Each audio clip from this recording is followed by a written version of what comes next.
Seems around here every town is a sports town. And why not? Sports were important to us growing up, and we want the same for our kids. To get involved, to compete, because that's how kids learn to lead.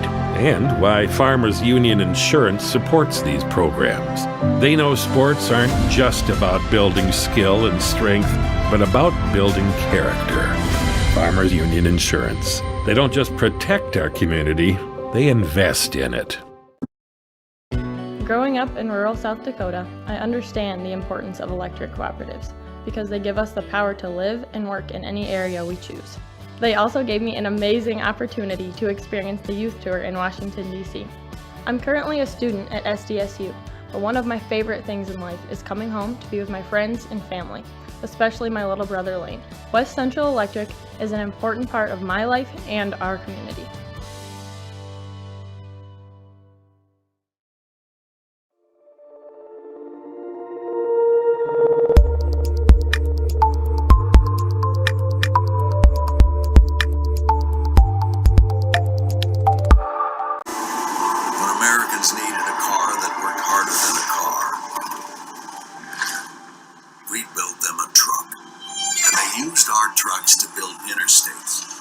Industries and communities, livelihoods, and neighborhoods. Americans needed vehicles worthy of who they are and what they can do. So, we built them a truck. On Pleasant Drive in Pierce, South Dakota. At the quarter station, grab your favorite hot and cold beverages and snacks while filling your vehicle up with Cenex brand gasoline. The quarter station also features a super tunnel car wash to keep your vehicle sparkling clean. At the crossing, grab a cold beverage and check out their selection of appetizers while watching the Stanley County Buffaloes and Pierre Governors live on their big screen televisions. Best of luck to all area students from the quarter station and the crossing. It's hard to believe fall is going to be here soon, but cool mornings and shorter days are always a nice change of pace. Rosenberg Implement, with locations in South Dakota, Nebraska, and Wyoming, is prepared for this fall with upcoming inspections. Ensure your John Deere loader tractor, combine, grain cart are all ready to go with our fall inspections, and rest assured that you'll not fall behind when work is to be done. Rosenberg Implement, family owned since 1937. It's hard to believe. Here at Harry K. Ford, our community matters. We are so thankful for all the support from the community, and we are very proud to donate back to it. That's one of the many reasons we choose to donate $20 of every vehicle purchased to the Winter Resource Center for Families. Domestic violence and any crime against children are not okay, and they need to be brought to the forefront of our community. Let's team up and help support the victims of these crimes today and make our community a better place. Come see why everything is different at the all-new Harry K. Family, friends, and Fords, in that order. Growing up in rural South Dakota, I understand the importance of electric cooperatives because they give us the power to live and work in any area we choose. They also gave me an amazing opportunity to experience the youth tour in Washington, D.C. I'm currently a student at SDSU, but one of my favorite things in life is coming home to be with my friends and family, especially my little brother Lane. West Central Electric is an important part of my life and our community. A message from West Central Electric, your local Touchstone cooperative. When you expect more, you expect more. When you expect more, Dakota Prairie Bank, providing great service right from the start. It's our promise to you that sets us apart. With every handshake and a smile, we go that extra mile. When you expect more, you expect more. When you expect more, Dakota Prairie Bank.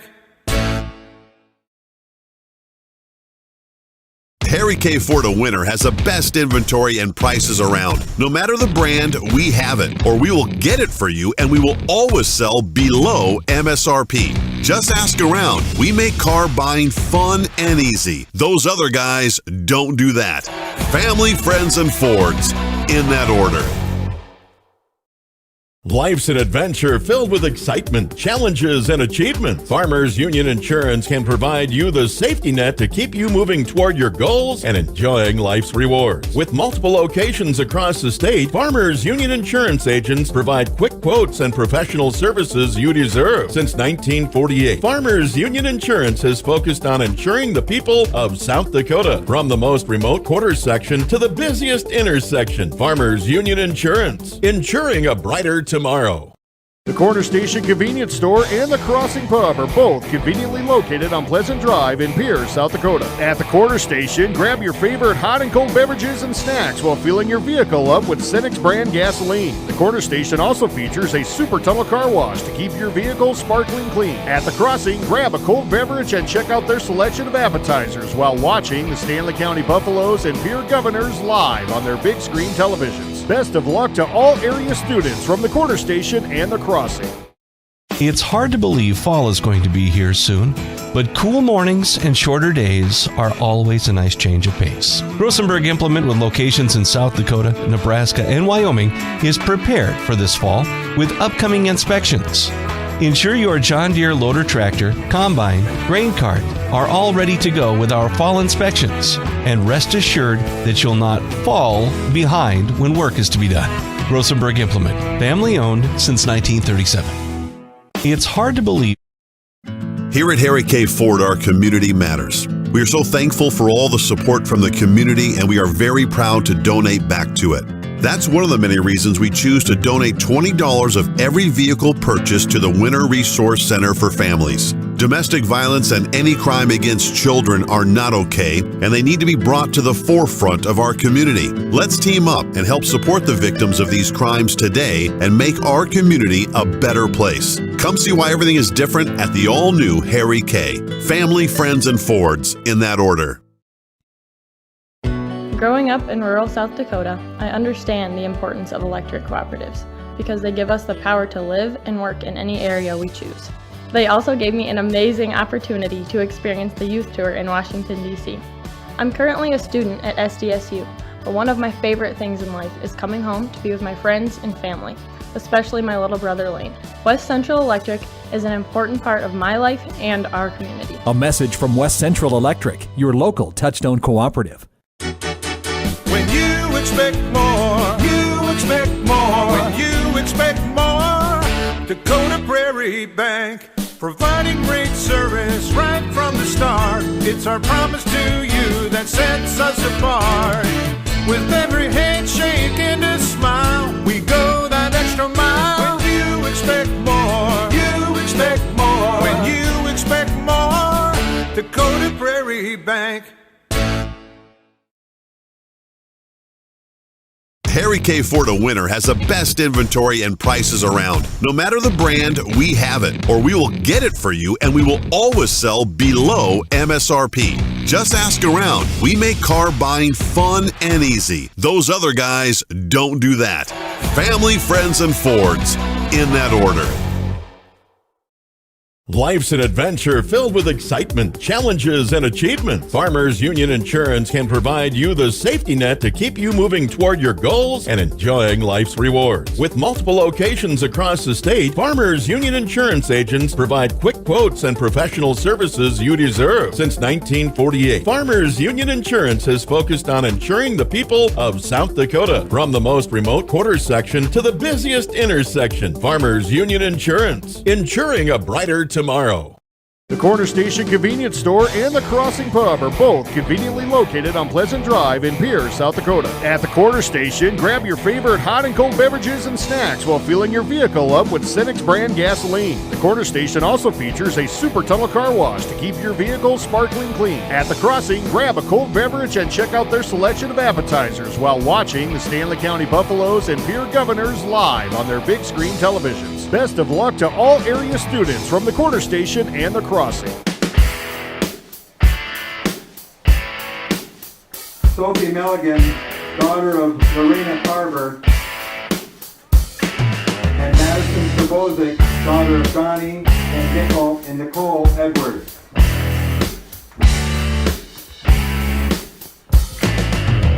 And our senior football players, Craig Sloth, son of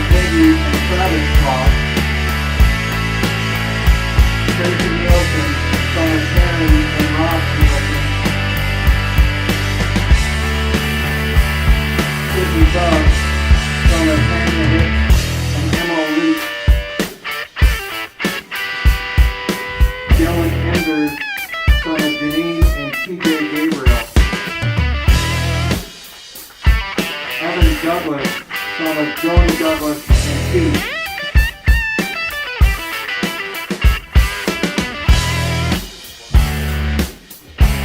Jorge Garcia, son of Jorge and Angie Garcia. Nathan Cook, son of Teresa Kleinstoffer.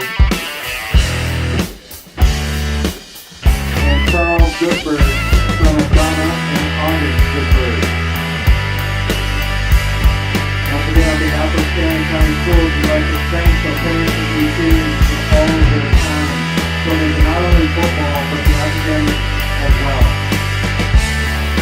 Thank you.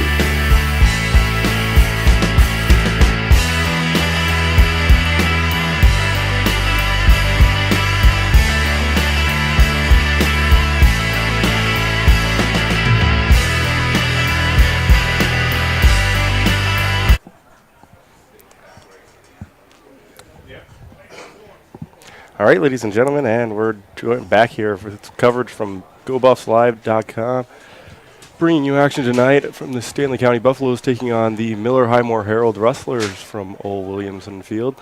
Tonight's a special night, as you heard earlier. It's parents' night, senior night, and so don't know how it was picked up, but over the open mic, you could have heard, some of the seniors and the senior parents getting recognized there.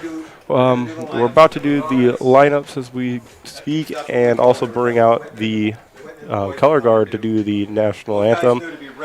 With that, we will step away for about another minute, and then we'll bring you back action after all the playing of the national anthem is done. This is Caleb Brozick, joined by Nathan Erickson, again on Go Buffs Live. It's hard to believe fall is going to be here soon, but cool mornings and shorter days are always a nice change of pace. Rosenberg Implement, with locations in South Dakota, Nebraska, and Wyoming, is prepared for this fall with upcoming inspections. Ensure your John Deere loader tractor, combine, grain cart are all ready to go with our fall inspections, and rest assured that you'll not fall behind when work is to be done. Rosenberg Implement, family owned since 1937. It's hard to believe. Here at Harry K. Ford, our community matters. We are so thankful for all the support from the community, and we are very proud to donate back to it. That's one of the many reasons we choose to donate $20 of every vehicle purchased to the Winter Resource Center for Families. Domestic violence and any crime against children are not okay, and they need to be brought to the forefront of our community. Let's team up and help support the victims of these crimes today and make our community a better place. Come see why everything is different at the all-new Harry K. Family, friends, and Fords, in that order. Growing up in rural South Dakota, I understand the importance of electric cooperatives because they give us the power to live and work in any area we choose. They also gave me an amazing opportunity to experience the youth tour in Washington, D.C.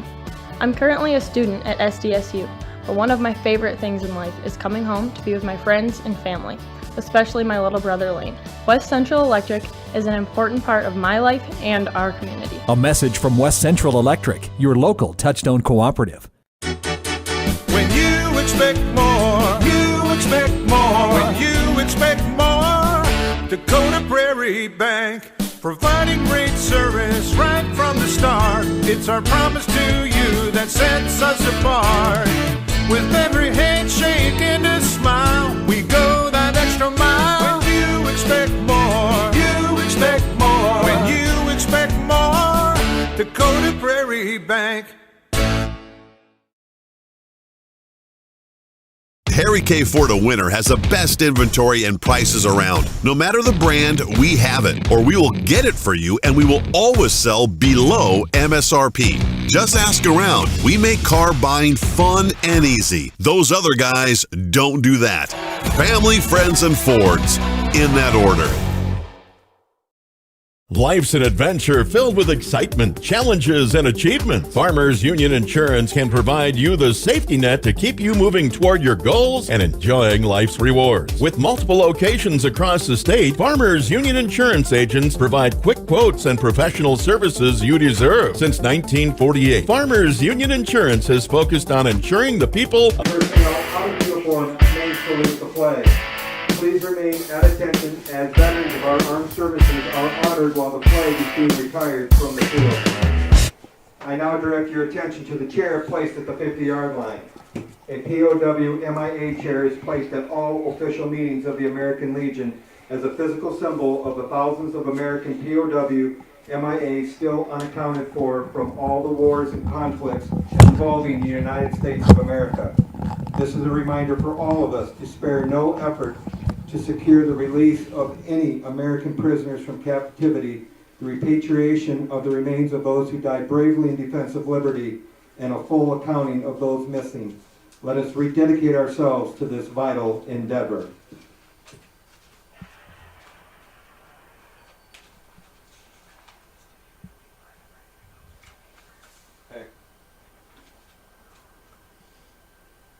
Just put me through. They're probably going to start early. Yeah.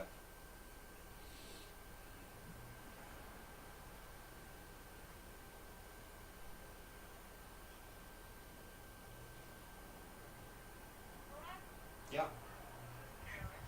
Okay, it's national anthem, so we gotta be quiet. Ladies and gentlemen, tonight's anthem is being sung by Stanley County freshman Rachel Runge. Yep, back to me after the interview. Oh, say, can you see by the dawn's early light what so proudly we hailed at the twilight's last gleaming, whose broad stripes and bright stars through the perilous fight o'er the ramparts we watched were so gallantly streaming, and the rockets rippling, the bombs bursting in air, gave proof through the night that our flag was still there. Oh, say does that star-spangled banner yet wave o'er the land of the free and the home of the brave?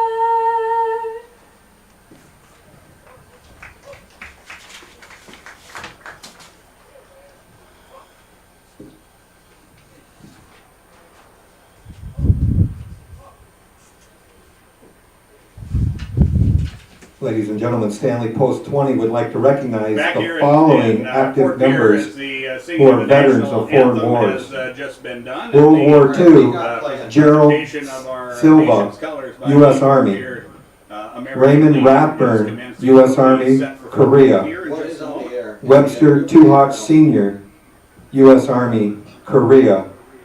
And John Jalosh, Okay, so what's playing right now? U.S. Navy, Vietnam. Okay, what's next?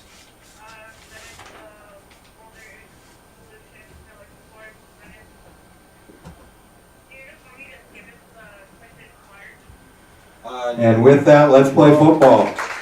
We are driven by the Tonight's athletic trainer on site is Mr. Franklin Ferris.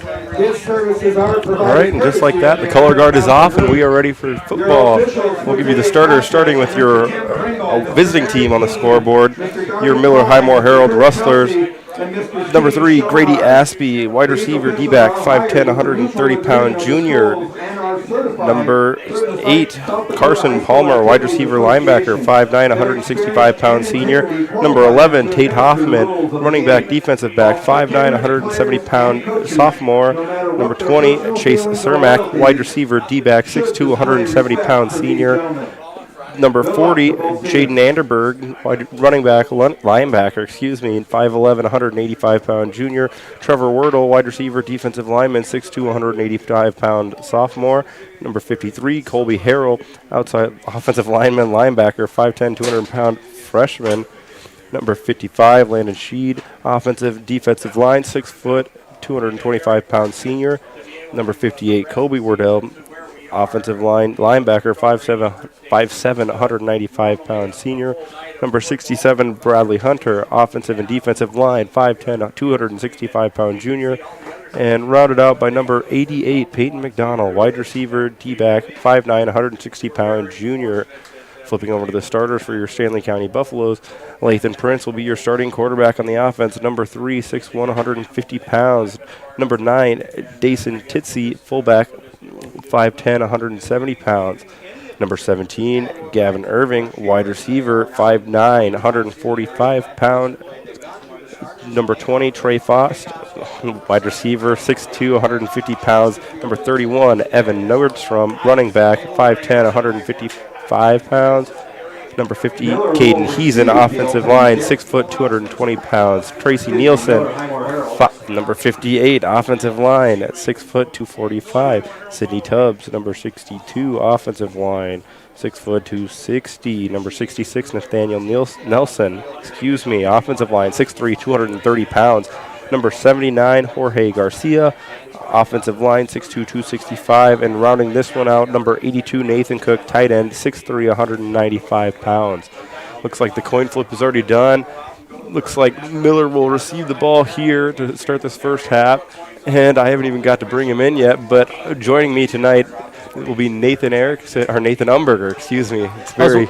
I was wondering when you're going to bring me in. I just let you do your role. Well, I tried. I told you, Nathan, I need like 10 words the whole night, and I'll be happy from you. I can sit here and I can just talk somebody's ear off, I guess. I'll do my best. We're kind of skeleton crew tonight, so we're both double duty in it. Just hang with us. We'll get through it together, folks. And with that being said, it looks like number 45 is going to be kicking off for your Stanley County Buffaloes. That is Tyler Leiferman. The kick is returned here by number 5 for the Rustlers. That is Dylan Haas all the way out to the 46-yard line. A great return. Miller will be taking over in great field position, 1st and 10. I'm very interested to see what these two teams do tonight. They look pretty evenly matched. I mean, Stanley County is 2-2. Highmore-Harrold Miller Highmore-Harrold is what? 0-3 on the year, actually coming in, looking for their first win tonight. Tough start. Watching them warm up, though, there's definitely a lot of talent on their bench, I'd say, Nathan. Granted, this is my first experience really seeing Miller Highmore-Harrold play, to where I'm kind of intrigued to see what kind of offense they're going to run. Looks like it's going to be more of an eye, and this is going to be number 11. Tate Hoffman out to about midfield. We'll give him 3. And so that's going to make it, we're going to call it 2nd and 7.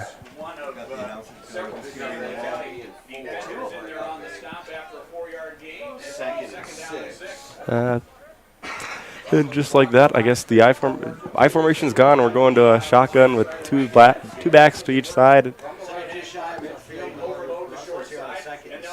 Quick pitch out, right back out to, I'll learn names eventually, I promise, folks. Right back out to Hoffman there.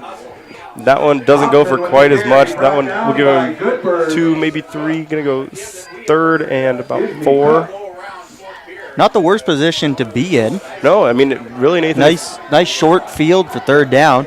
And really, I mean, if you knock out 3-4 yards of carry, do that for 4 downs, and you're moving the chains every time. The ball keeps moving, and eventually you're going to find the end zone. So, I mean, right now Miller is doing what they need to do to move the sticks.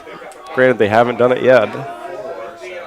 Looks like Buffaloes are going to bring the people into the box, but we're going right back outside to Hoffman. Another quick pitch. Gets spun around and brought down after about a gain of, I'll give him 10. We'll give him 8 there.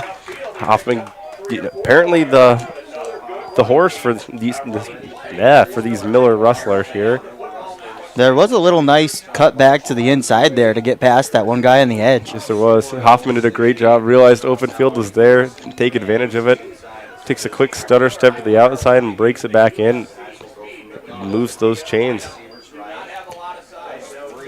So it looks like Van Nieuwhuizen's going to be in the shotgun here again with Hoffman to his left. Trips out to the right.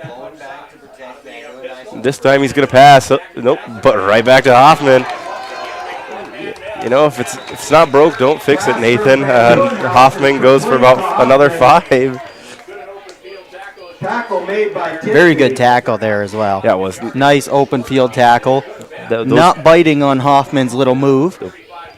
Which you talked about the last time, that play, third down conversion. Hoffman did kind of get him with a fake and cutting back inside. That time, defender stays home, brings him down with a secure tackle, and shortens it to only 5. I was wondering when they were going to bring out a pass out of that shotgun. It was just only a matter of time with the pitches outside. And I feel like, I mean, if you're going to sit in a shotgun, you can't tell me there's not some sort of passing option out of it. This time we're going to number 3. This is going to be Grady Aspie to the outside.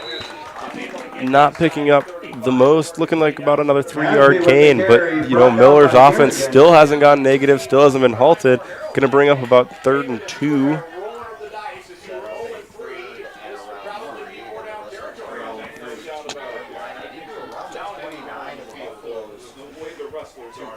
And so, I mean, this Miller offense hasn't really been stalled so far. Still looking for the Buffaloes to kind of punch off the ball here, break something up, and get off the field, get the offense rolling. As I say that, Hoffman goes in motion. Van Nieuwhuizen takes the snap himself, tucks in behind his tackle, and goes for about a 10-yard gain, punching it down to about the 20-yard line. Very good second effort. Very good motion there on Hoffman, too. Yes, it was. Going to keep the chains moving for these Rustlers who, coming in, Nathan, we said they were winless, but they're playing like they've got a big chip to prove here, trying to get that first win of the season.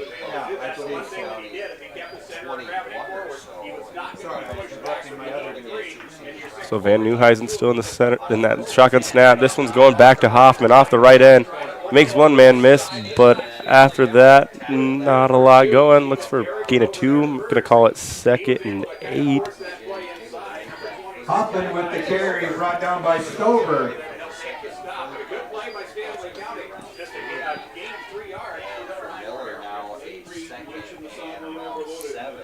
Some personnel change here coming in for these Rustlers. Number 40 coming off there, that is Jaden Anderberg. Did not see who replaced him. You know, Van Nieuwhuizen and Hoffman, Nathan, they look pretty comfortable in that backfield, just kind of sitting in that shotgun.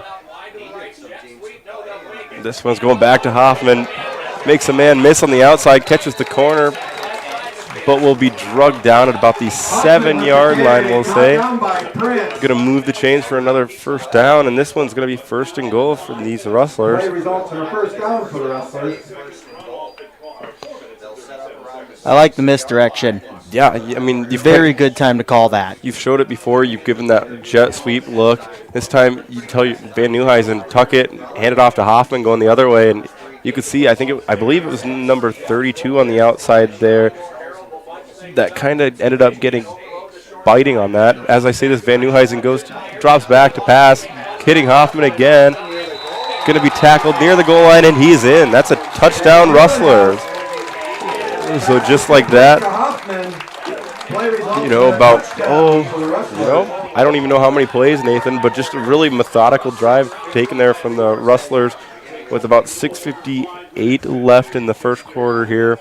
Rustlers finally punched it in and, did a great job of even just maintaining possession of the ball there, and finally just punching it in.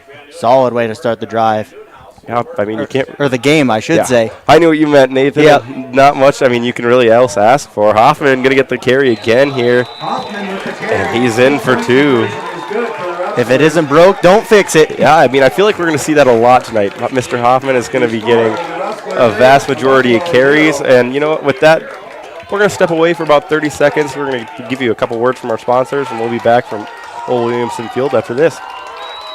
Of South Dakota, from the most remote quarter section to the busiest intersection. Farmers Union Insurance, insuring a brighter tomorrow. The Corner Station Convenience Store and the Crossing Pub are both conveniently located on Pleasant Drive in Pierce, South Dakota. At the Corner Station, grab your favorite hot and cold beverages and snacks while filling your vehicle up with Cenex brand gasoline. The Corner Station also features a super tunnel car wash to keep your vehicle sparkling clean. At the Crossing, grab a cold beverage and check out their selection of appetizers while watching the Stanley County Buffaloes and Pierre Governors live on their big screen televisions. Best of luck to all area students from the Corner Station and the Crossing. It's hard to believe fall is going to be here soon, but cool mornings and shorter days are always a nice change of pace. Rosenberg Implement, with locations in South Dakota, Nebraska, and Wyoming, is prepared for this fall with upcoming inspections. Ensure your John Deere loader tractor, combine, grain cart are all ready to go with our fall inspections, and rest assured that you'll not fall behind when work is to be done. Rosenberg Implement, family owned since 1937. And we're back from Old Williamson Field just in time for kickoff. Sorry, folks, I lied. We took about a minute break there instead. And that would be, I believe Nathan said, a Wordle kicking off. That would be Trevor Wordle. Short little squib kick, fielded not the cleanest there at about the 29-yard line. Had a nasty hop to it. That right call just to get down on that ball and start your drive. Make sure you retain possession there. And so then your offense can actually come back out and try to, get the answer back. We're going to take an official's timeout, but we're going to stay here. Looks like they're changing the ball. COVID-19 policies changed a lot of things in sports this year for all sports, all levels. Well, and earlier in there, they probably would have called this a good old heat timeout, give the officials a break. But apparently, since it's cooled off, now we're just going to call it officials timeout and give everybody a second to kind of regather. Apparently, they didn't get enough time after the kickoff to quite get it done, so they're going to do it now. They did come out quick. And so, now I got a couple questions, Nathan, for the Buffaloes offense here. Your defense just kind of couldn't really, not that they did a bad job. They limited all the there was no big plays from Miller. That's what I'm trying to get out. But Miller just kind of methodically drove on them down the field 3, 4, 5 yards at a time. Now it's kind of Stanley County's offense here's turn to kind of see how they can react and put the answer back to either tie this game up or at least put Miller in a more uncomfortable situation. And, coming out here, I'm not surprised. I got to watch Mr. Lathan Prince earlier in the year while we were up here watching the Winter Warriors take on the Stanley County Buffaloes. Very impressive, great offense here when things get rolling. This first play is going to be a carry to Evan Nordstrom. That one goes for about 5 after a bobbled pitch. It's going to be out to about 35-yard line. It's pretty much spot on. That'll bring up 2nd and 5.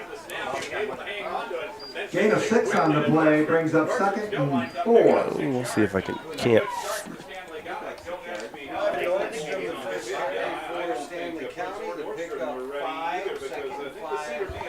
And so just like that, Lathan's going to be back Prince is going to be back in shotgun formation here. Looking out to his left, that's number 82, I believe. Yep, Nathan Cook there is the intended receiver. Good play call there, set up well, just not the execution needed. Mr. Cook was just kind of looking upfield before he actually squeezed the pass in. It'll bring up 3rd and 5 now already for your Buffaloes. Just some concentration errors right now. Yep. Just not coming off the hottest. 3rd and 4, very short yardage. Going to go back to Nordstrom, and he kind of gets caught up in the backfield and actually ends up losing about a yard, maybe 2. We're going to go 4th and 6, excuse me. Punt squad coming out for the Buffaloes. Oh, Nathan, those questions we just had, I guess we kind of got the answers there. Stanley County kind of coming out a little flat here. Buffaloes are going to take a while to get rolling as we get this punt ready to go. Can't see, this will be number 9 punting. That'll be Dason Titsey. Back to Hoffman as he fields it over his shoulder, working to the right side of the field. He's got a lane. He could go, but there is laundry on the field, folks. Oh, and they're still throwing flags. So Hoffman will get the return for the moment, but at the same time, I think every referee threw a flag on that play, Nathan. Yeah, I'm calling holding and blocking in the back.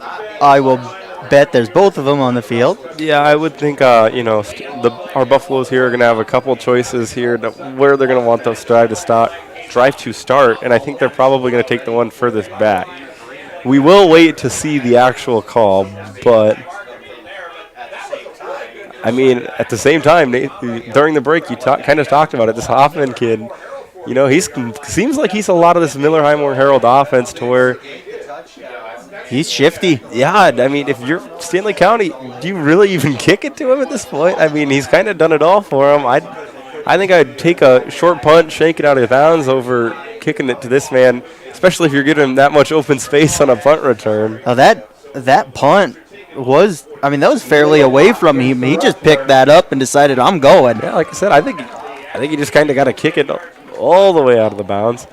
I missed the actual call, I guess, Nathan, but I did too. I believe it was, I think if we're going to stick with my call of like a hold, maybe a block in the back, they're going to back it up about 10.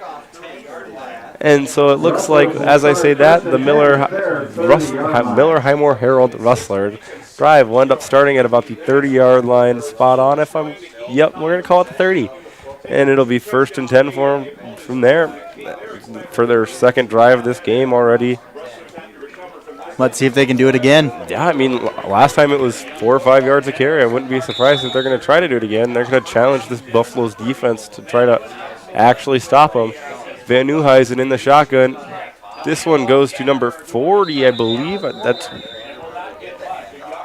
Anderberg with the carry, brought down by Benjamin. Yes, it was. Jaden Anderberg there on that carry. That one doesn't go for really anything. We'll give him maybe a yard. We'll go about 2nd and 9.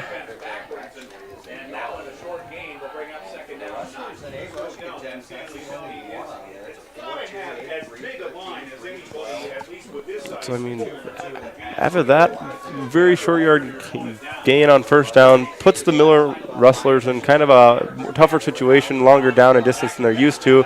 Van Nieuwhuizen's going to actually step back and throw again, looking for number 88, and that is Peyton McDonald. Was his intended receiver. And falls short at his feet, going to bring 3rd and 9. And so just like this, the team that was so much drive in the first drive just can't really get it going. Behind the chains now in this down and distance. Let's see what they can dial up here.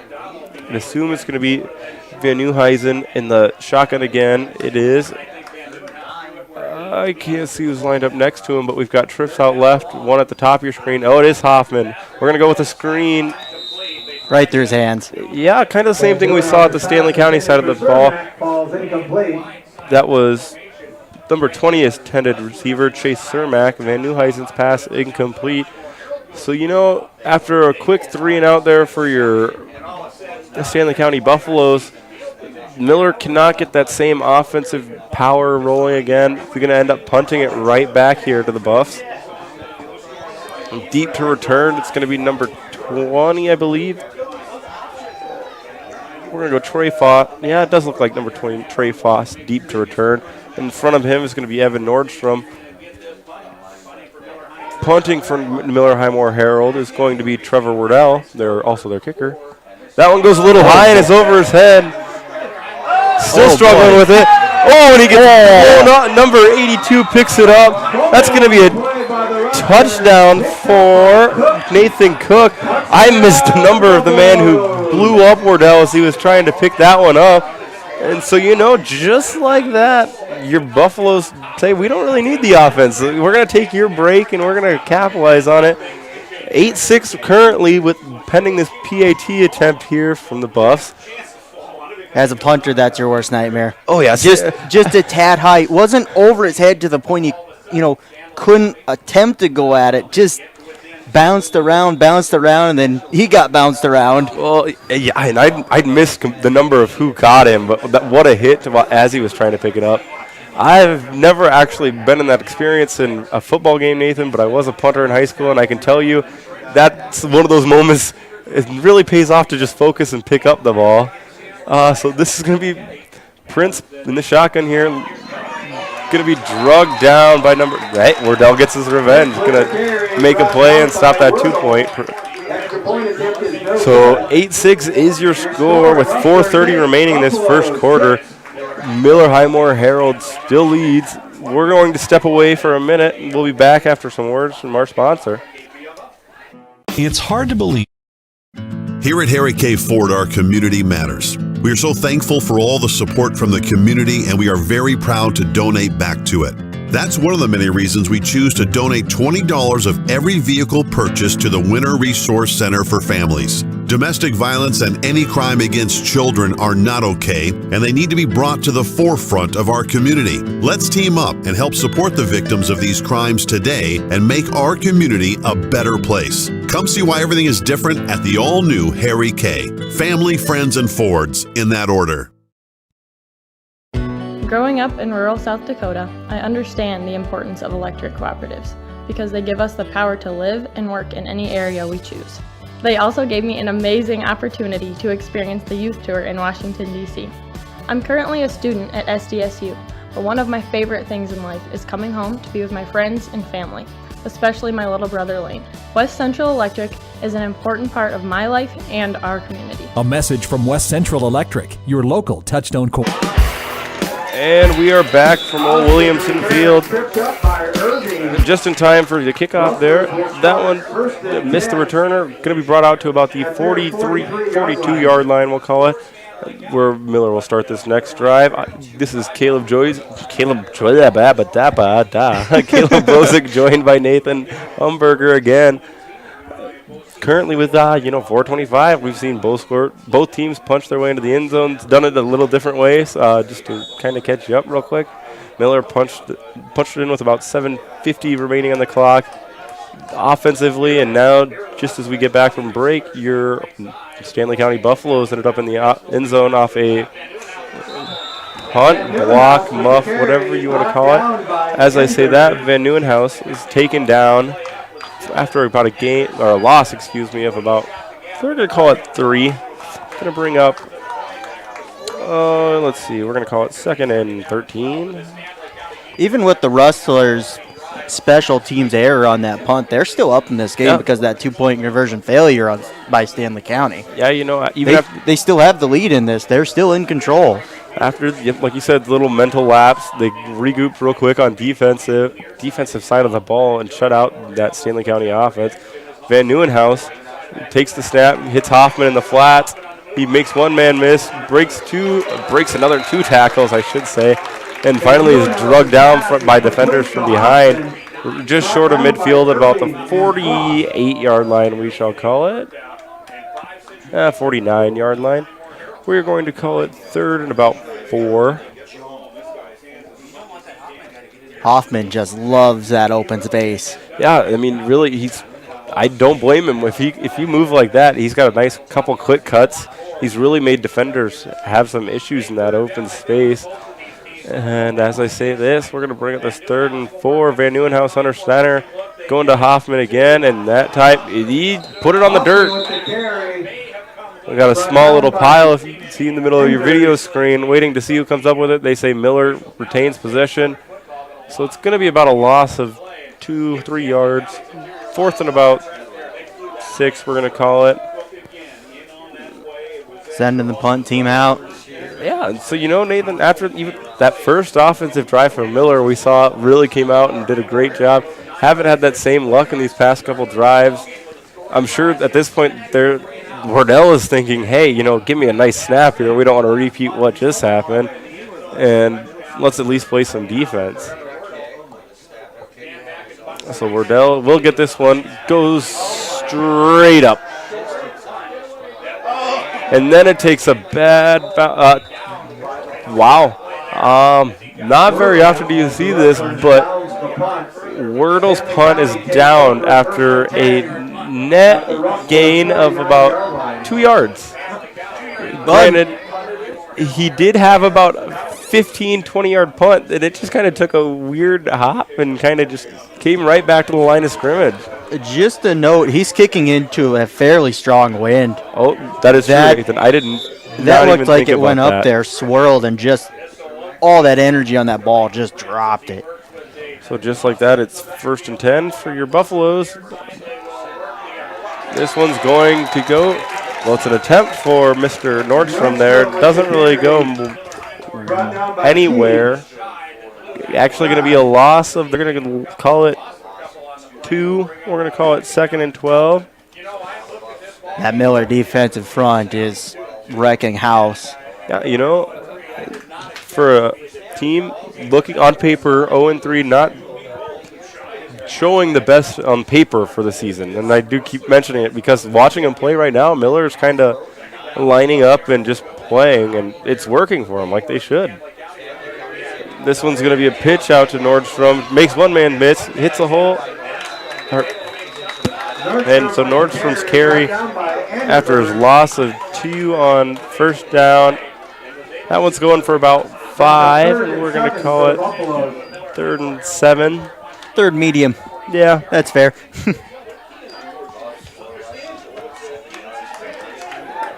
So here comes Lathan Prince coming in off the sideline, your quarterback, with the play call. Offense breaks the huddle. We've got twins split out to the left side, top of your videos player, and lone wide receiver at the bottom. Lathan Prince in the backfield with Evan Nordstrom, Trey Frost in motion. He's looking right, got him in. Hits Cook, but after about a gain of 3, maybe 4, going to be tackled about 3 yards short of the line of scrimmage, and we're going to call this one 4th and 3. Brings up 4th and 2 for the Buffaloes. Hoffman was responsible for that tackle, too. Very good coverage. As soon as he got that ball, contact made. I feel like that's going to be a name we're going to hear a lot of tonight after Nathan, after even this first quarter, as I look down at the video player and we see we have about 5 seconds left. I don't know if the Buffaloes are going to have enough time to actually get this play off, but they're going to line up like they're going to go for it, and they will not. So we are going to step away. We will be back in a minute. Through a quarter, your Miller Highmore-Harrold Rustlers currently lead 8, beating your home team, the Stanley County Buffaloes, 8-6. Cooperative. When you expect more, you expect more. When you expect more, Dakota Prairie Bank, providing great service right from the start. It's our promise to you that sets us apart. With every handshake and a smile, we go that extra mile. When you expect more, you expect more. When you expect more, Dakota Prairie Bank. Harry K. Ford of Winter has the best inventory and prices around. No matter the brand, we have it, or we will get it for you, and we will always sell below MSRP. Just ask around. We make car buying fun and easy. Those other guys don't do that. Family, friends, and Fords, in that order. Life's an adventure filled with excitement, challenges, and achievements. Farmers Union Insurance can provide you the safety net to keep you moving toward your goals and enjoying life's rewards. With multiple locations across the state, Farmers Union Insurance agents provide quick quotes and professional services you deserve. Since 1948, Farmers Union Insurance has focused on insuring the people of South Dakota. From the most remote quarter section to the busiest intersection, Farmers Union Insurance, insuring a brighter tomorrow. The Corner Station Convenience Store and the Crossing Pub are both conveniently located on Pleasant Drive in Pierce, South Dakota. At the Corner Station, grab your favorite hot and cold beverages and snacks while filling your vehicle up with Cenex brand gasoline. The Corner Station also features a super tunnel car wash to keep your vehicle sparkling clean. At the Crossing, grab a cold beverage and check out their selection of appetizers while watching the Stanley County Buffaloes and Pierre Governors live on their big screen televisions. Best of luck to all area students from the Corner Station and the Crossing. And we are back from Old Williamson Field. This is Caleb Rosick, joined by Nathan Erickson, or Nathan Umberger. Gosh, that's so hard. I'm not They're used both to my it. last I know. So as we come back, you just watched the 4th down play there on the side of your video player. I'm trying to get ahead of myself as Van Nieuwhausen will end up taking the Miller offense back to the field after the carry by Evan Nordstrom gets shut down going up the middle. So Miller will start this drive off from about the 43-yard line, we'll say. This time, they're going to come out in the shotgun, I guess. We're sticking with it. You know, special teams right now has really kind of been important, Nathan. You know, we had the block punt. I'll mention again, or not really even a block punt, Van Nieuwenhuis cannon down the right side. Lathan Prince, though, undercuts the route, and he's going to get the ball right back for these Buffaloes. So now, just was trying to bring up special teams and the fact that Stanley County special teams has done it tonight. This time, Lathan Prince says, you know what, I can do it on the defense side with the ball instead of just playing quarterback. I'll go get it back myself. Now they're just trying to get this offensive clicking. I kept watching Miller in their shotgun formation. I kept seeing those 3 wide receivers out there. I knew it was coming, just a little bit too quick on the receiver and just underthrown ball. Yeah, I was going to say Van Nieuwenhuis's ball there did look just slightly underthrown. I agree. I don't know if that was the play call for that situation. I understand you're trying to be aggressive, but... And then Prince is going to look for... Ooh, the hook it... Oh, they're waving it off. Incomplete pass. This is going to be a 2nd and 10. But you know what? I like the play call there from the Buffalo sideline. You know, head coach Max Foth over there kind of had something drawn up that you don't see a lot of in the good old hook and ladder. And, you know, if his wide receiver can get that pitch backwards off, it looked like there was a lot of space. And I did miss the second wide receiver coming through, but he could have been making a house call pretty easily. Yeah, if only that Rustler wasn't there to break up that play. So this time, Prince hands it off to Nordstrom. That one doesn't really go anywhere either, so it's going to be about 3rd, and I'm going to leave it at 10.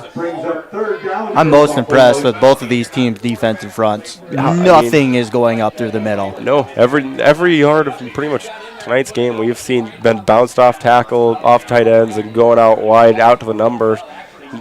The front 7, front 8, whatever you want to say it is for both defenses has played really well in between the tackles and not giving up a lot of space.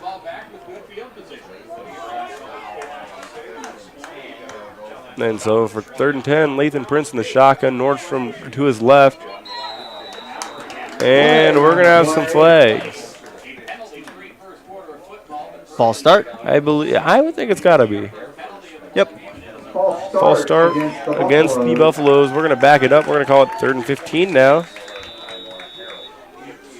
And as I say that, we're going to get a timeout from your home team, your Stanley County Buffaloes. We're going to step away for 60 seconds. We'll be back after a word from these sponsors. It's hard to believe fall is going to be here soon, but cool mornings and shorter days are always a nice change of pace. Rosenberg Implement, with locations in South Dakota, Nebraska, and Wyoming, is prepared for this fall with upcoming inspections.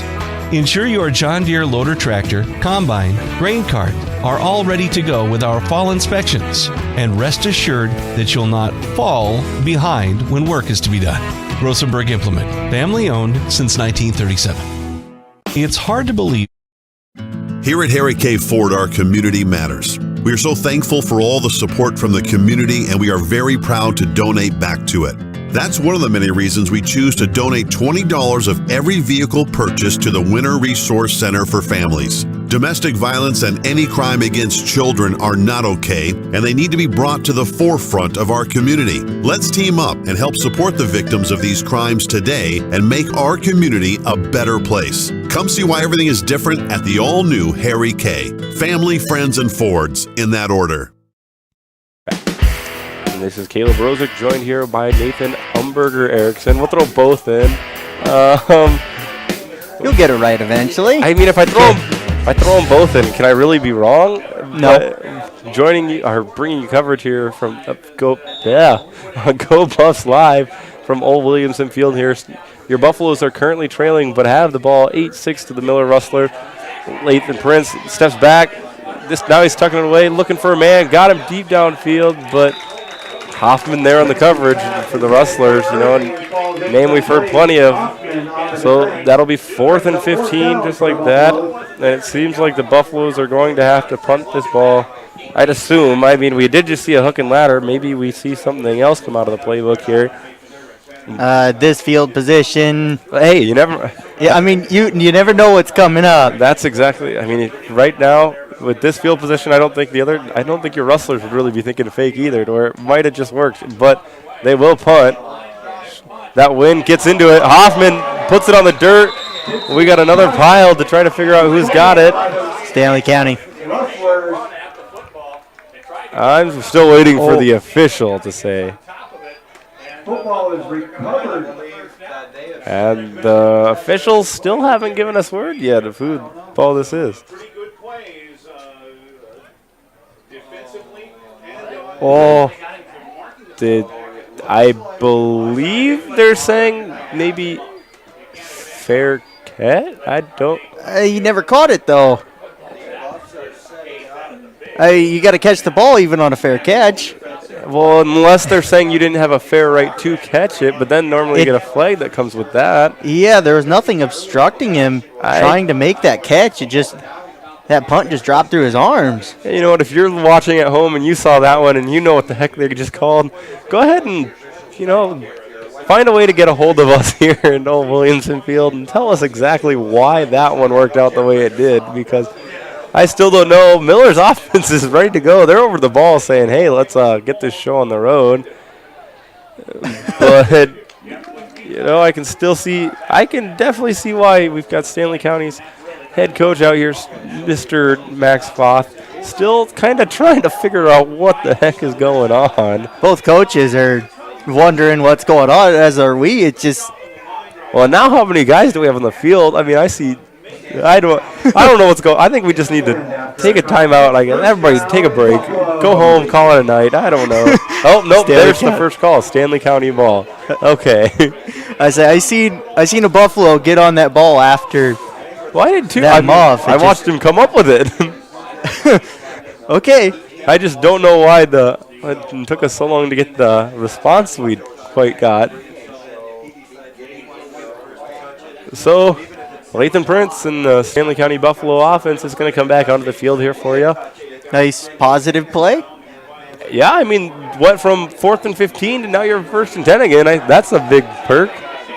Stanley County Buffaloes, their special team, getting their work tonight. And just like that, Lathan Prince going to go off the right side, go off tackle, pick up about 4 yards on this first down carry. We're going to call it 2nd and 6. Prince with the carry, brought down by Wordle. Maybe even 2nd and 5, looking at it again. And as he discusses next play call with Coach Foth on the side, the Buffaloes have got to kind of start be thinking, like, this has got to be our drive. Let's take the lead here. Let's start taking care of business. But, not in a bad spot. Down 6-8 right now. Plenty of time left in this first half with 10 minutes remaining in the second quarter.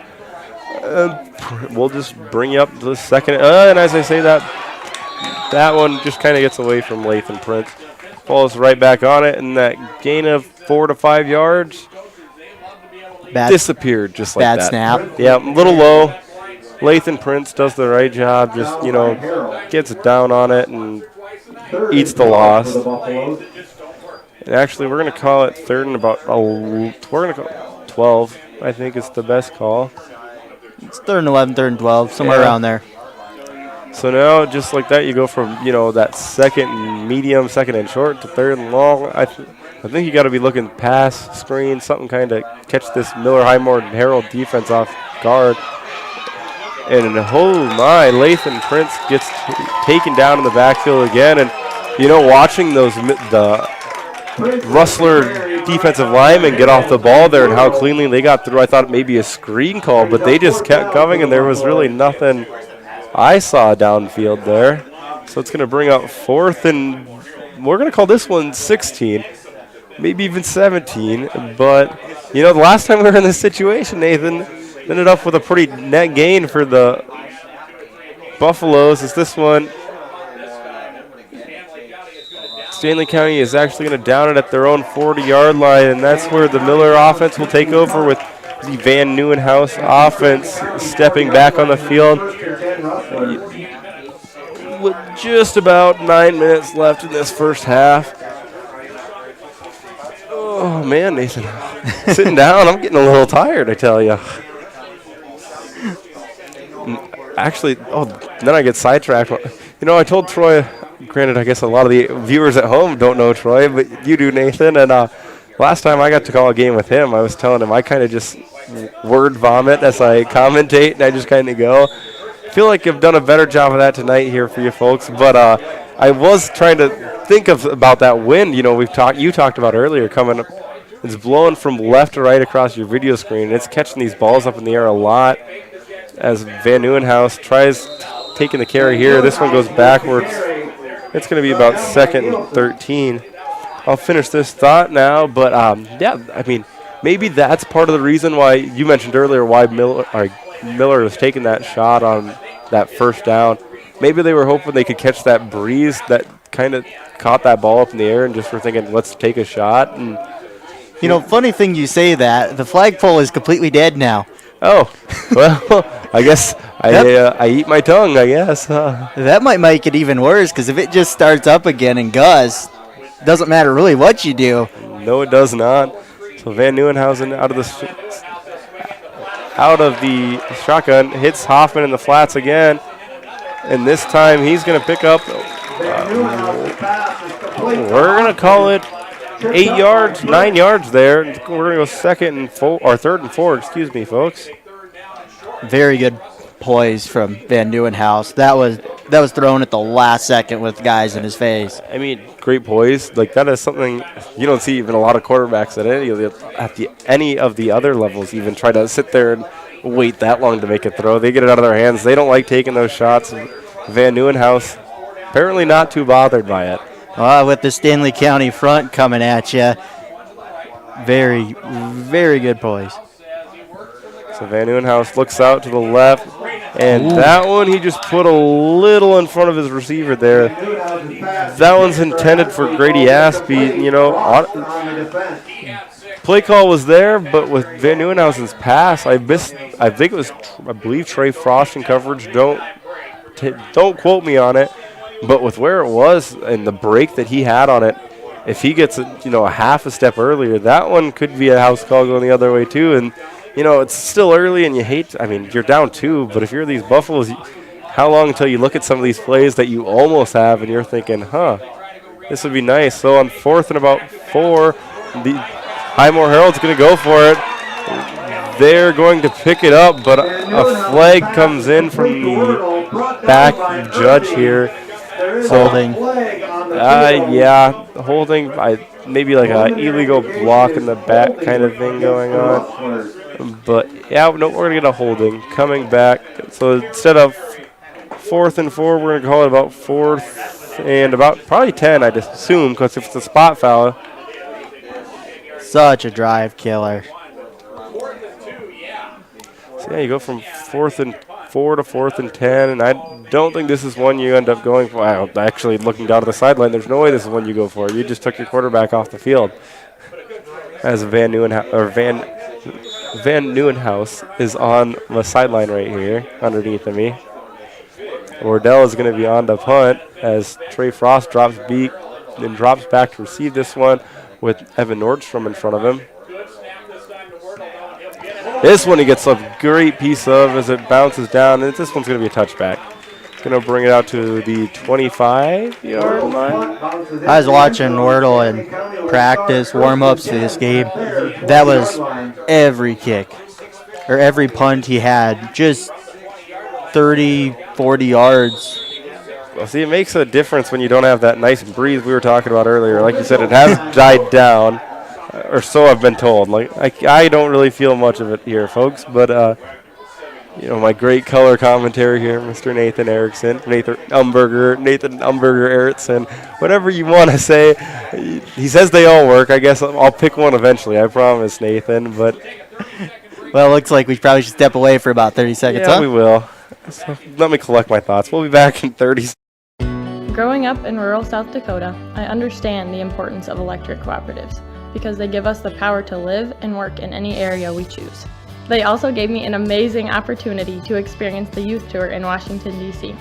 I'm currently a student at SDSU, but one of my favorite things in life is coming home to be with my friends and family, especially my little brother Lane. West Central Electric is an important part of my life and our community. A message from West Central Electric, your local Touchstone cooperative.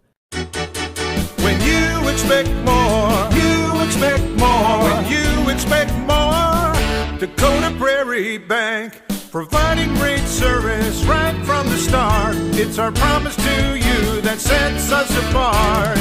With every handshake and a smile, we go that extra mile. When you expect more, you expect more. When you expect more, Dakota Prairie Bank. And we're back from Old Williamson Field. This is Caleb Brozick, joined by Nathan Umberger here on the call, my color man. Nathan, I'll pick that one and I'll stick to it.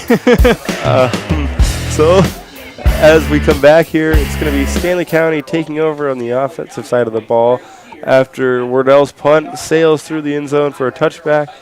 With 6:50 to go, not much scoring going on this quarter, and we're looking to change that here as Latham Prince goes under center, and this is Evan Nordstrom getting out to the outside off a great hole and picks up about 16, 17 yards there.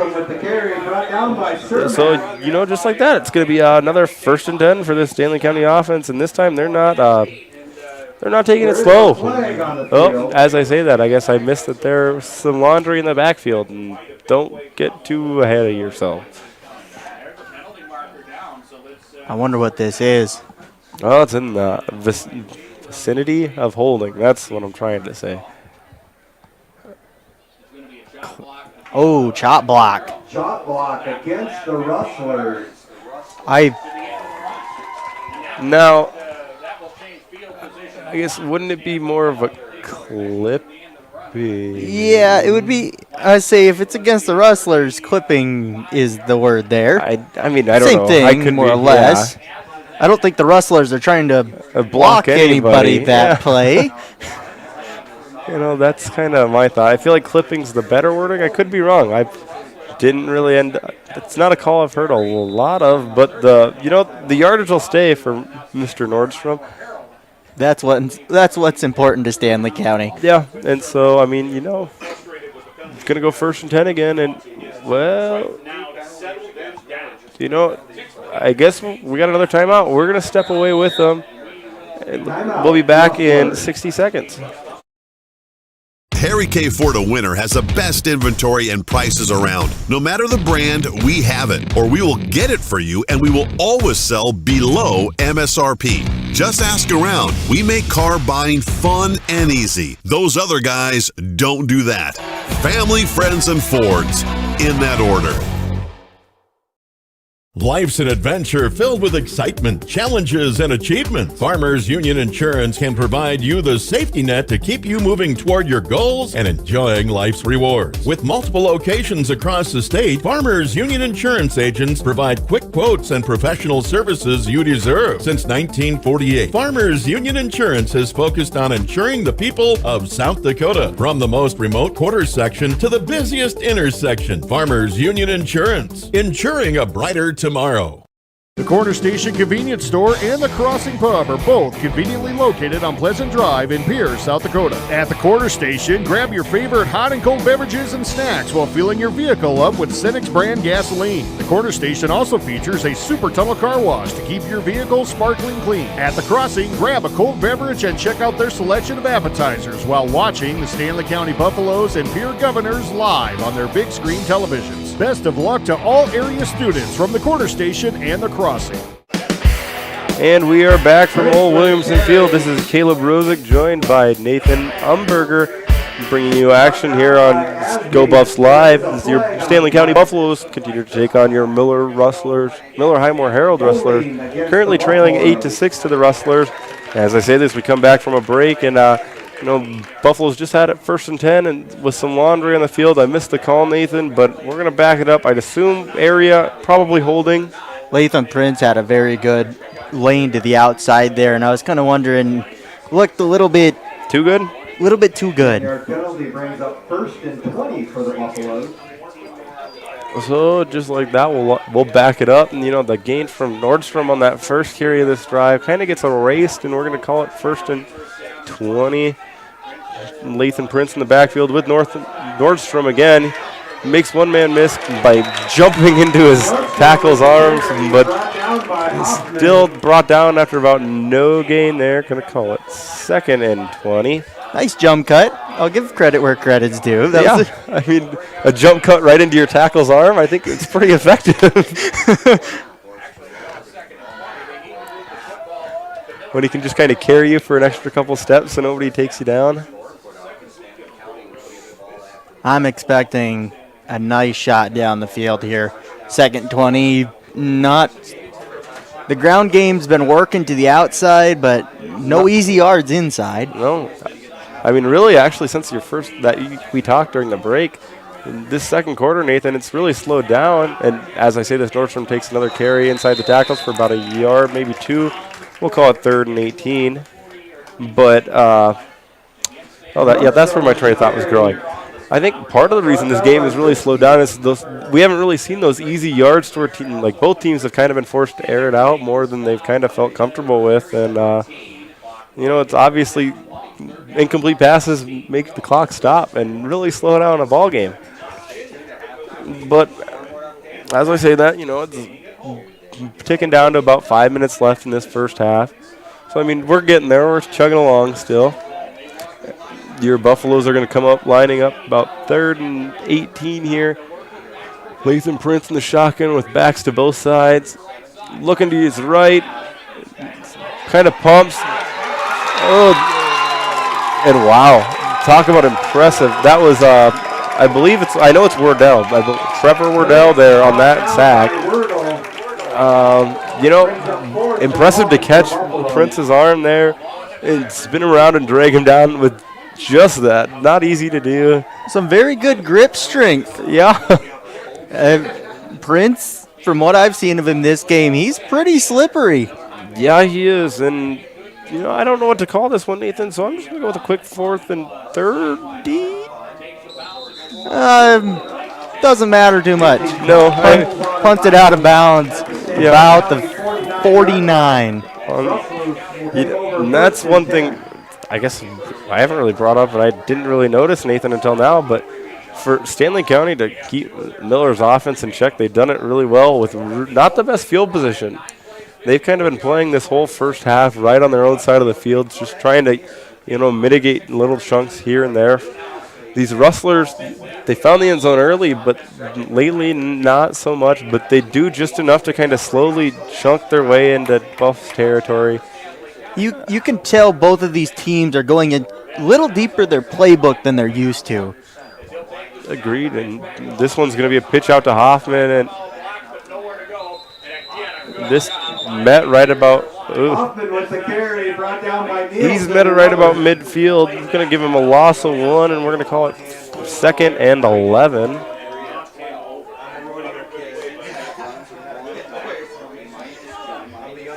And so those defensive 3 are just right up the middle. There's just nothing there. I mean, yeah, you look at it, that'd be the 3 Nathan's, of course, talking about is your interior 3 linemen there. That'd be number 72, Dylan Endres, number, I believe, 62, Sidney Tubbs. See, number 58, Tracy Nielsen, too. Oh, man. Oh, my. So Van Nieuwenhouse's pass gets tipped up in the air. Gavin Irving had a shot to pick that one up.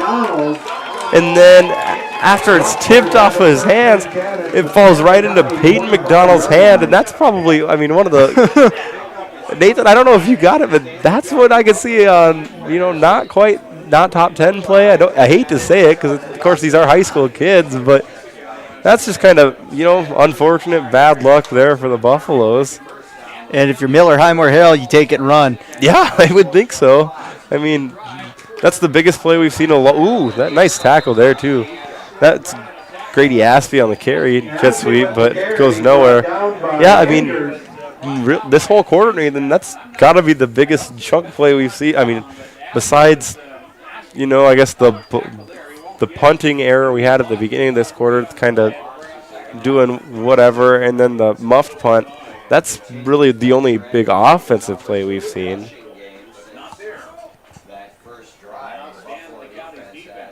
So, actually, after that carry, it's going to be second, and we're going to call it 14 here for the Rustlers as Van Nieuwenhuis in the shotgun with this time number 20.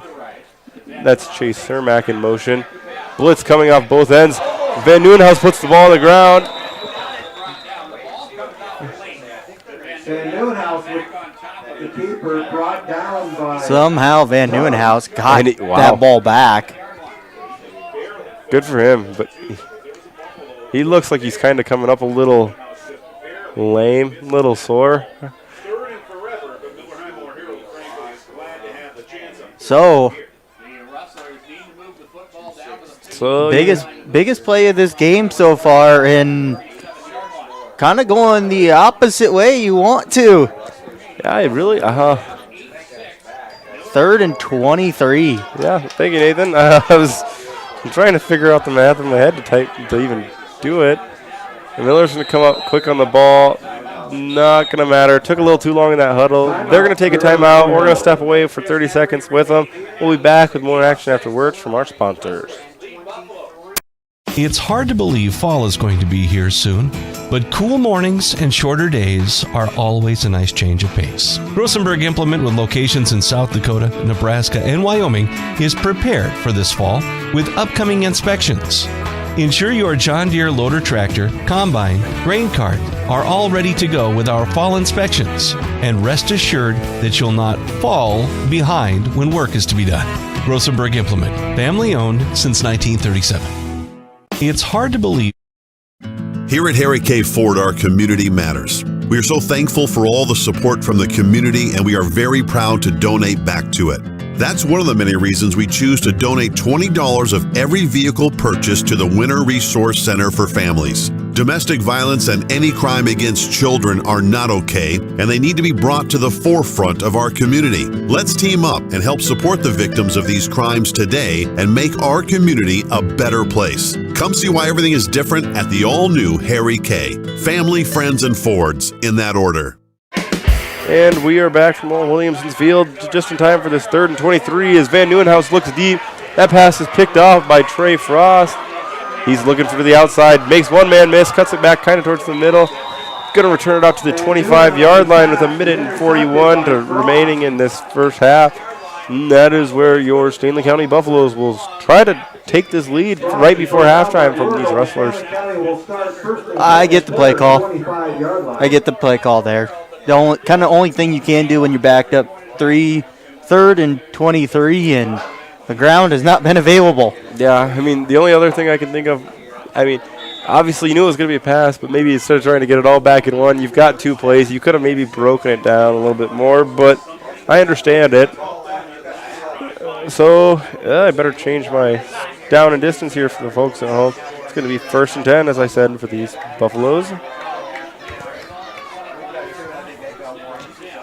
Lathan Prince is coming up under center.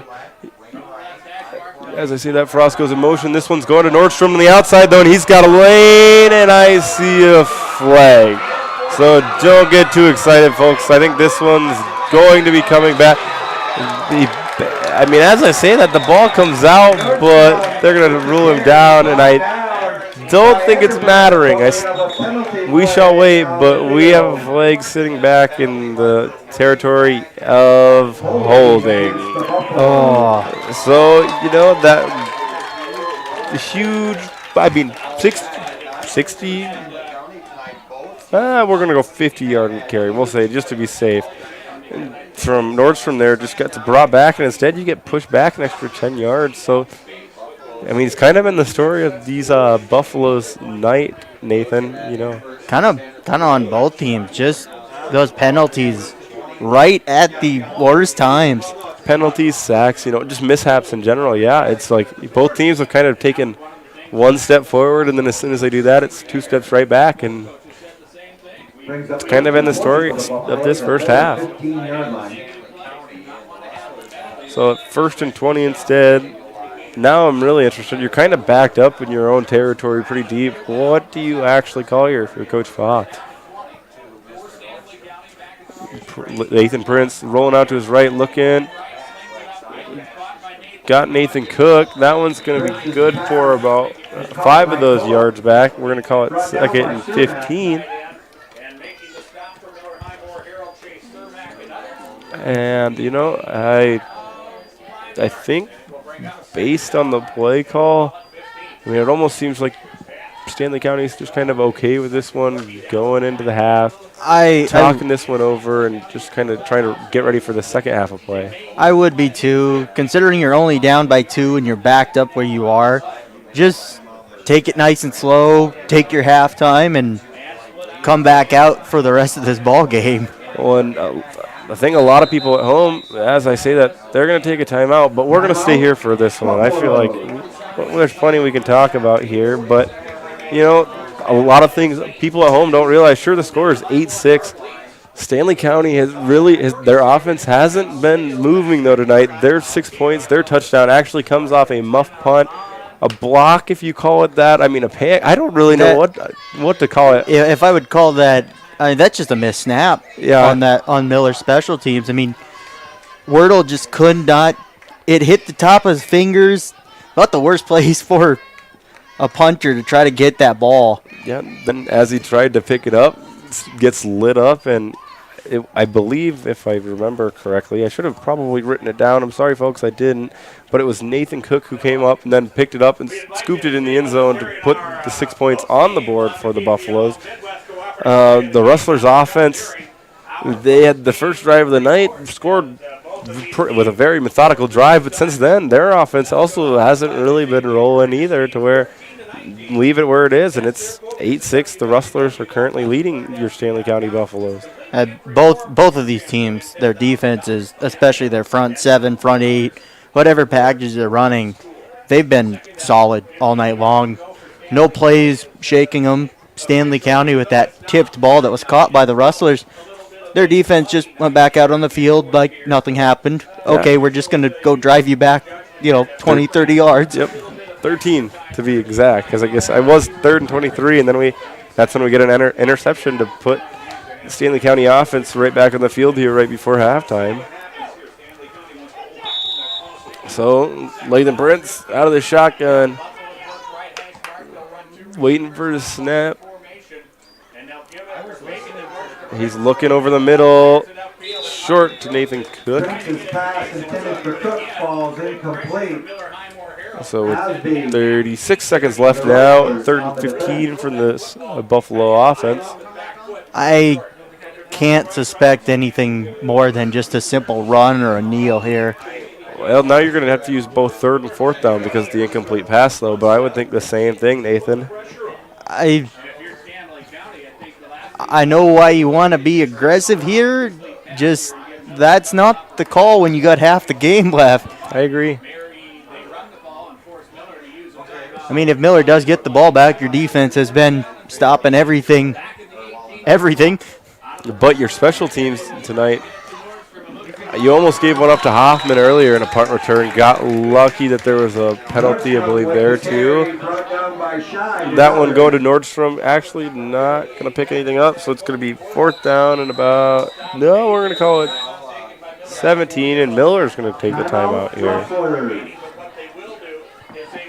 This one we will step away with, folks. We'll be back in 30 seconds after a word from our sponsors. Growing up in rural South Dakota, I understand the importance of electric cooperatives because they give us the power to live and work in any area we choose. They also gave me an amazing opportunity to experience the youth tour in Washington, D.C. I'm currently a student at SDSU, but one of my favorite things in life is coming home to be with my friends and family, especially my little brother Lane. West Central Electric is an important part of my life and our community. A message from West Central Electric, your local Touchstone cooperative. When you expect more, you expect more. When you expect more, Dakota Prairie Bank, providing great service right from the start. It's our promise to you. that sets us apart. With every handshake and a smile, we go that extra mile. When you expect more, you expect more. When you expect more, Dakota Prairie Bank. And we are back here from Old Williamson Field. This is Caleb Rosick, joined by Nathan Umberger. It's currently fourth, and we're going to call it 17 for your Stanley County Buffaloes as they line up with 20 seconds left to punt. Nobody back deep to return for Miller. And they get the block. It's scooped up. That's the Hoffman with the recovery. And so now with 14 seconds left in the half, the Miller offense is back within the 10-yard line for the first time since that first drive. You know, I kind of thought, Nathan, with the way I saw a couple linebackers play, that they were just kind of thinking play it safe just in case of a fake. Then I saw a couple guys kind of come late off the edges, get there. I want to say there was 3 guys to block that one. Well, play it safe. If there's a fake, if you're sending 3 guys to them. Yeah, I mean, if they all get there, wow. Well, now this is very interesting to choose that pass play on second down. Yeah, instead of running the clock out, Stanley County there, you had the chance to just run it on 3 straight downs, and you'd be in half. Now instead, your punt gets blocked, and Van Nieuwenhuis in the offense of the Miller Rustlers comes back onto the field, throwing the right side, has a man double covered, and nothing's going. But there is a flag on the field. I had assumed with the territory it seems like roughing the passer, and that is what I'm hearing over the PA system. I'm sure you fans at home have heard. But so, I mean, they are inside the 10. I'd assume that one's going to be about a 3-yard gain is about all. Not like the biggest deal maker. Yeah, downs right now. I mean, they're on the 4. Downs are not a concern right at the minute. So if you're Stanley County, you're really hoping your defense comes up big as they have all night. Yeah, I mean, that was probably, I mean, the biggest, I'd say, biggest moment of the night so far. You want them to. Van Nieuwenhuis gets the shotgun snap, looking right, trying to hit Hoffman. Hoffman smartly, I think they're going to give him out of bounds. Nope, they're saying clock's running, so that will be halftime. Oh. Stanley County defense comes up huge. That's again, they just refuse to, really do a lot. They won't give anything up after that first touchdown. So your halftime score now is going to be the Rustlers 8, your hometown Buffaloes 6. We are going to step away. We will be back with you after halftime is over and we get a couple more words from our sponsors. This is Caleb Rosick, joined by Nathan Umberger on GoBuffsLive.com.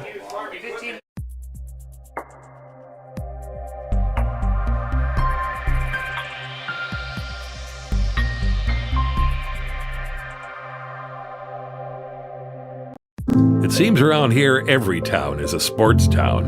And why not? Sports were important to us growing up, and we want the same for our kids. To get involved, to compete, because that's how kids learn to lead. And why Farmers Union Insurance supports these programs. They know sports aren't just about building skill and strength, but about building character. Farmers Union Insurance. They don't just protect our community, they invest in it. Growing up in rural South Dakota, I understand the importance of electric cooperatives because they give us the power to live and work in any area we choose. They also gave me an amazing opportunity to experience the youth tour in Washington, D.C. I'm currently a student at SDSU, but one of my favorite things in life is coming home to be with my friends and family, especially my little brother Lane. West Central Electric is an important part of my life and our community.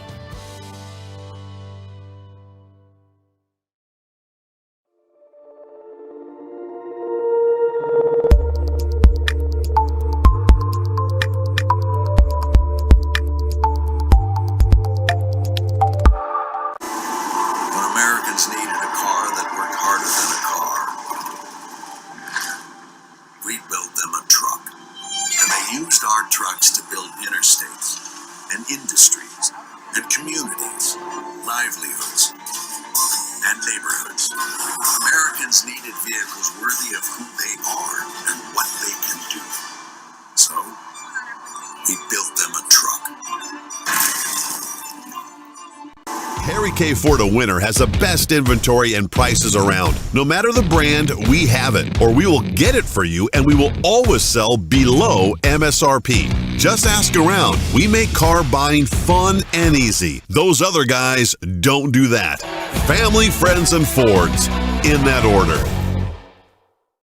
Life's an adventure filled with excitement, challenges, and achievement. Farmers Union Insurance can provide you the safety net to keep you moving toward your goals and enjoying life's rewards. With multiple locations across the state, Farmers Union Insurance agents provide quick quotes and professional services you deserve. Since 1948, Farmers Union Insurance has focused on insuring the people of South Dakota. From the most remote quarter section to the busiest intersection, Farmers Union Insurance, insuring a brighter tomorrow. The Corner Station Convenience Store and the Crossing Pub are both conveniently located on Pleasant Drive in Pierce, South Dakota. At the Corner Station, grab your favorite hot and cold beverages and snacks while filling your vehicle up with Cenex brand gasoline. The Corner Station also features a super tunnel car wash to keep your vehicle sparkling clean. At the Crossing, grab a cold beverage and check out their selection of appetizers while watching the Stanley County Buffaloes and Pierre Governors live on their big screen televisions. Best of luck to all area students from the Corner Station and the Crossing. It's hard to believe fall is going to be here soon, but cool mornings and shorter days are always a nice change of pace. Rosenberg Implement, with locations in South Dakota, Nebraska, and Wyoming, is prepared for this fall with upcoming inspections. Ensure your John Deere loader tractor, combine, grain cart are all ready to go with our fall inspections, and rest assured that you'll not fall behind when work is to be done. Rosenberg Implement, family owned since 1937. It's hard to believe. Here at Harry K. Ford, our community matters. We are so thankful for all the support from the community, and we are very proud to donate back to it.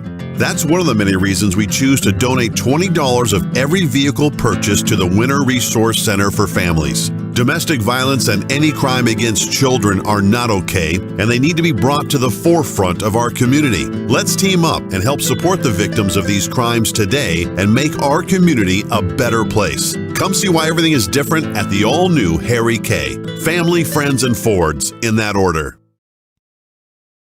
Growing up in rural South Dakota, I understand the importance of electric cooperatives because they give us the power to live and work in any area we choose. They also gave me an amazing opportunity to experience the youth tour in Washington, D.C. I'm currently a student at SDSU, but one of my favorite things in life is coming home to be with my friends and family, especially my little brother Lane. West Central Electric is an important part of my life and our community. A message from West Central Electric, your local Touchstone cooperative. When you expect more, you expect more. When you expect more, Dakota Prairie Bank, providing great service right from the start. It's our promise to you that sets us apart. With every handshake and a smile, we go that extra mile. When you expect more, you expect more. When you expect more, Dakota Prairie Bank. Harry K. Ford of Winter has the best inventory and prices around. No matter the brand, we have it, or we will get it for you, and we will always sell below MSRP. Just ask around. We make car buying fun and easy. Those other guys don't do that. Family, friends, and Fords, in that order. Life's an adventure filled with excitement, challenges, and achievement. Farmers Union Insurance can provide you the safety net to keep you moving toward your goals and enjoying life's rewards. With multiple locations across the state, Farmers Union Insurance agents provide quick quotes and professional services you deserve. Since 1948, Farmers Union Insurance has focused on insuring the people of South Dakota. From the most remote quarter section to the busiest intersection, Farmers Union Insurance, insuring a brighter tomorrow. The Corner Station Convenience Store and the Crossing Pub are both conveniently located on Pleasant Drive in Pierce, South Dakota. At the Corner Station, grab your favorite hot and cold beverages and snacks while filling your vehicle up with Cenex brand gasoline. The Corner Station also features a super tunnel car wash to keep your vehicle sparkling clean. At the Crossing, grab a cold beverage and check out their selection of appetizers while watching the Stanley County Buffaloes and Pierre Governors live on their big screen televisions. Best of luck to all area students from the Corner Station and the Crossing. It's hard to believe fall is going to be here soon, but cool mornings and shorter days are always a nice change of pace. Rosenberg Implement, with locations in South Dakota, Nebraska, and Wyoming, is prepared for this fall with upcoming inspections. Ensure your John Deere loader tractor, combine, grain cart are all ready to go with our fall inspections, and rest assured that you'll not fall behind when work is to be done. Rosenberg Implement, family owned since 1937. It's hard to believe. Here at Harry K. Ford, our community matters. We are so thankful for all the support from the community, and we are very proud to donate back to it. That's one of the many reasons we choose to donate $20 of every vehicle purchased to the Winter Resource Center for Families. Domestic violence and any crime against children are not okay, and they need to be brought to the forefront of our community. Let's team up and help support the victims of these crimes today and make our community a better place. Come see why everything is different at the all-new Harry K. Family, friends, and Fords, in that order.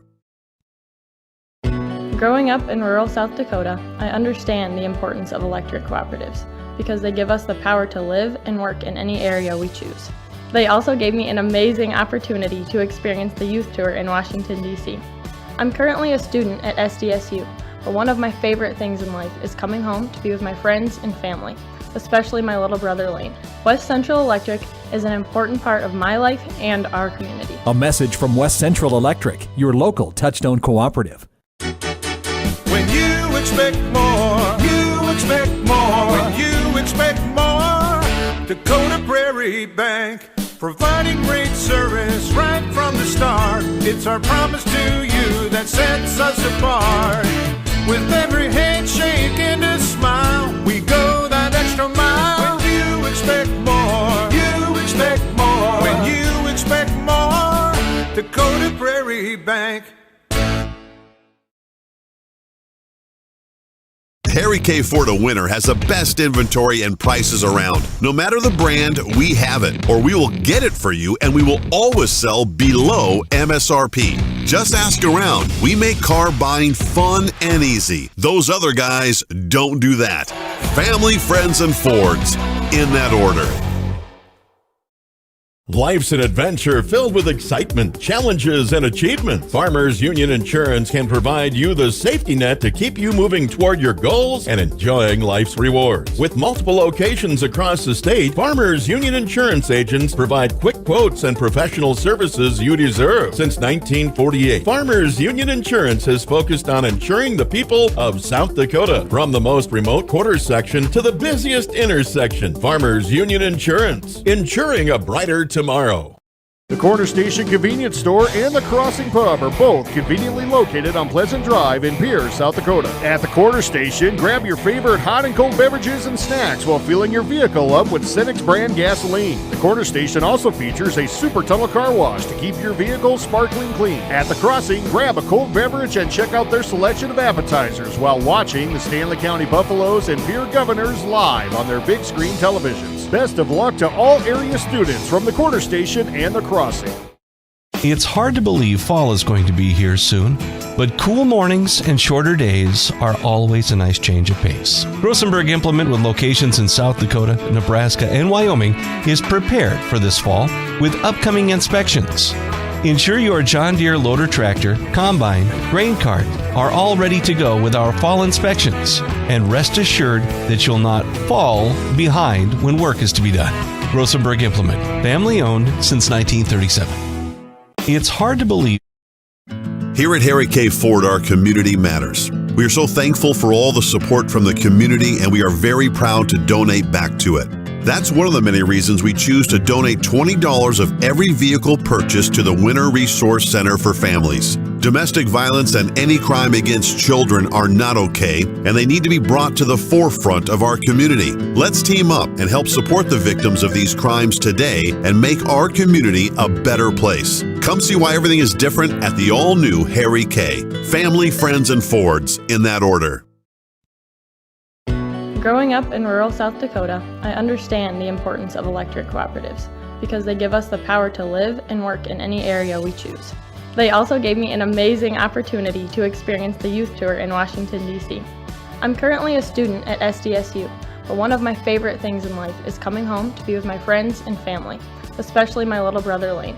West Central Electric is an important part of my life and our community. A message from West Central Electric, your local Touchstone cooperative.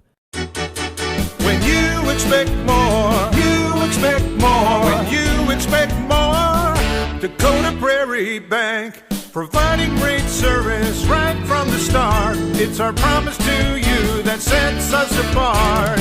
With every handshake and a smile, we go that extra mile. When you expect more, you expect more. When you expect more, Dakota Prairie Bank. Harry K. Ford of Winter has the best inventory and prices around. No matter the brand, we have it, or we will get it for you, and we will always sell below MSRP. Just ask around. We make car buying fun and easy. Those other guys don't do that. Family, friends, and Fords, in that order.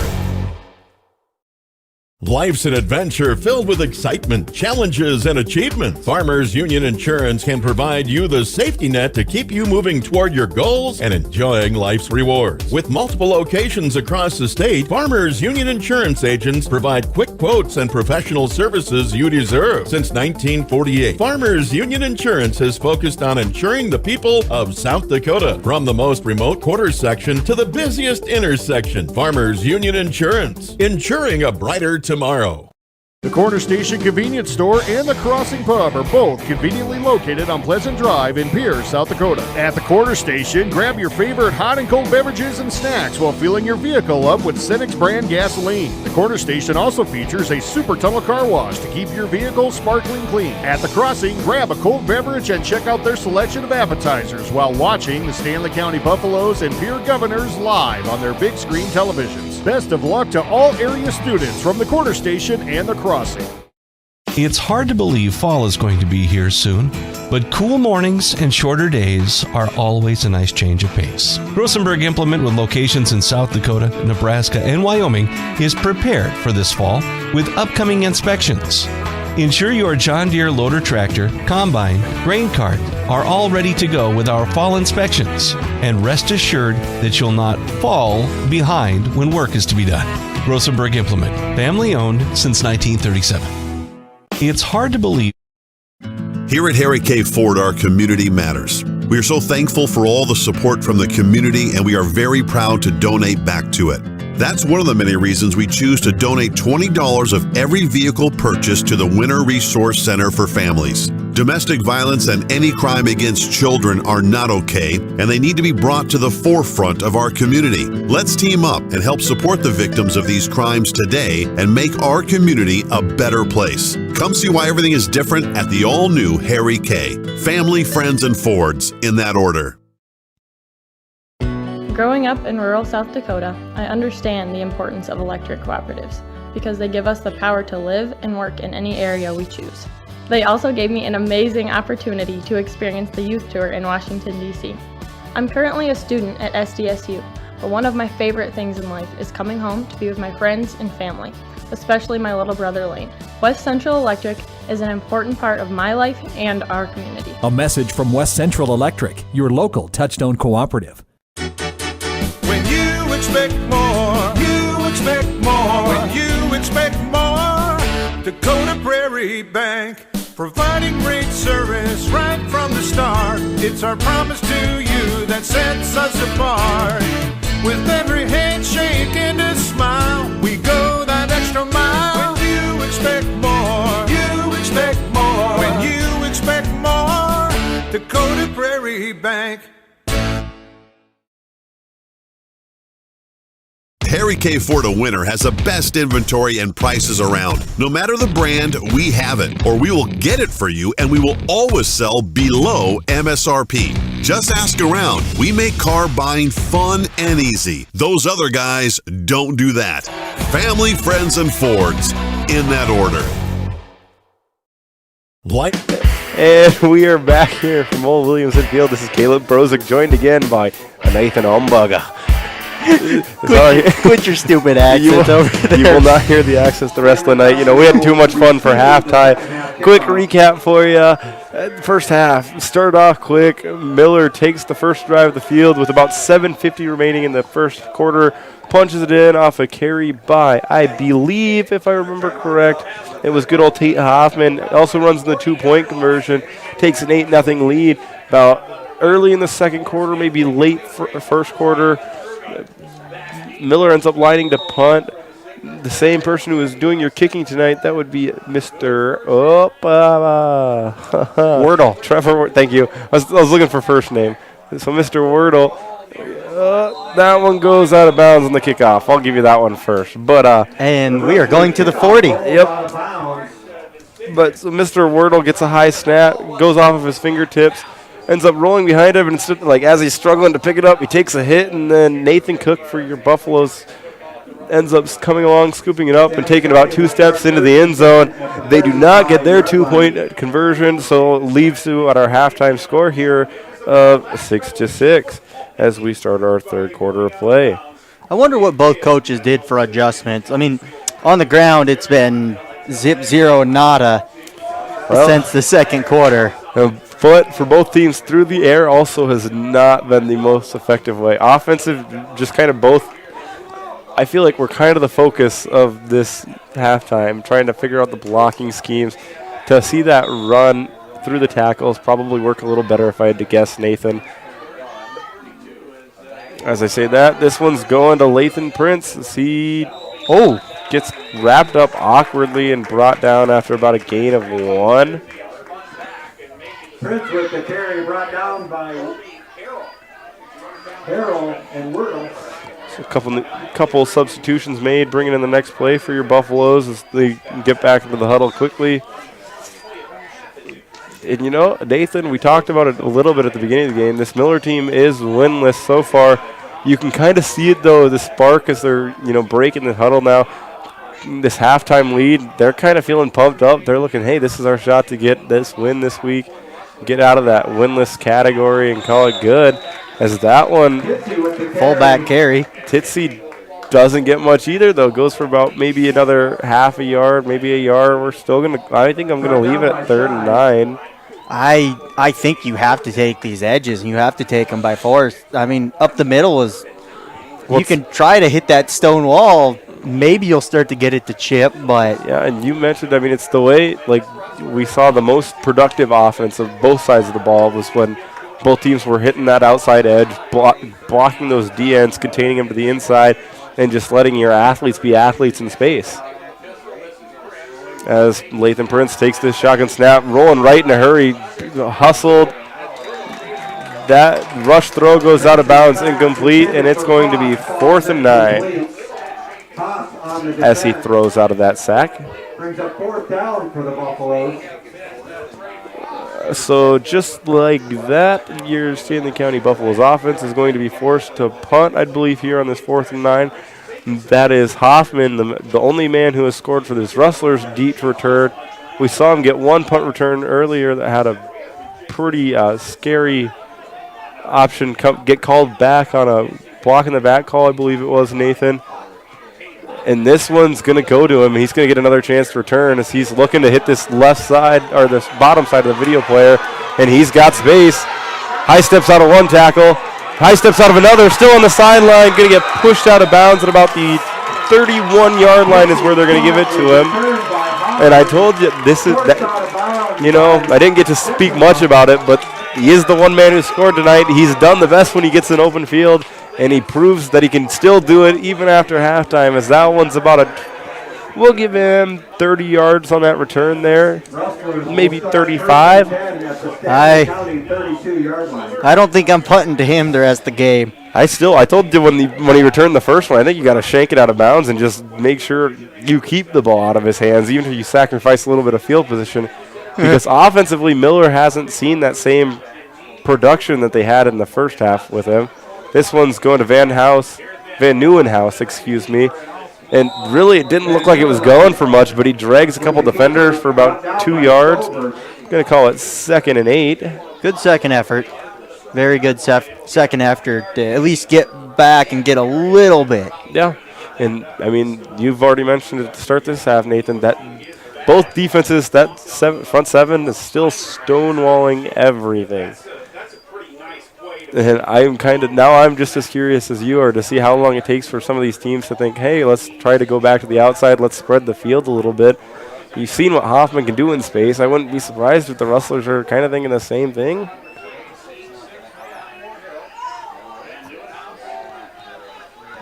This one's going to be Wardell in motion, but it goes to Hoffman off tackle. He bounces it to the outside, and that one goes for a gain of about another 3, maybe 4. Going to call it 3rd and 4. It's something. Yeah, I mean, when you get the space, you might as well take it. And if it's good for 4 yards, that's what they did the whole first drive of the game to score. Well, it was about, 3 yards here, 4 yards there. Next thing you know, they were in the end zone. It's a way to wear down a defense and keep the chains moving. I mean, high school football is not the most complicated thing. You don't see a lot of teams on 4th and 1, 4th and 2 kicking long field goals, punting. They're thinking, I'm going to line up and do it if I can get 2 yards every play. This one goes to Hoffman right up the gut, and some great blocking up front this time does spring him for about 6 yards and enough to move the chains.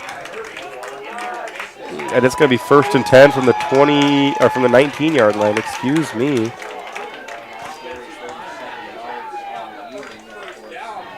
Highmore-Harrold, I should say, is going to be looking for a lot more of that kind of blocking to get up. I would think, and I guess I did miss. I saw a lot. I guess I shouldn't say a lot because Stanley County is only running a 3-man front, but I want to say all 3 of those defensive linemen on the ground. Good old pancake blocks if they were. Well, I almost thought maybe submarining. This one's a pitch out to Hoffman, but he cuts it up early, and that one goes for a quick 11.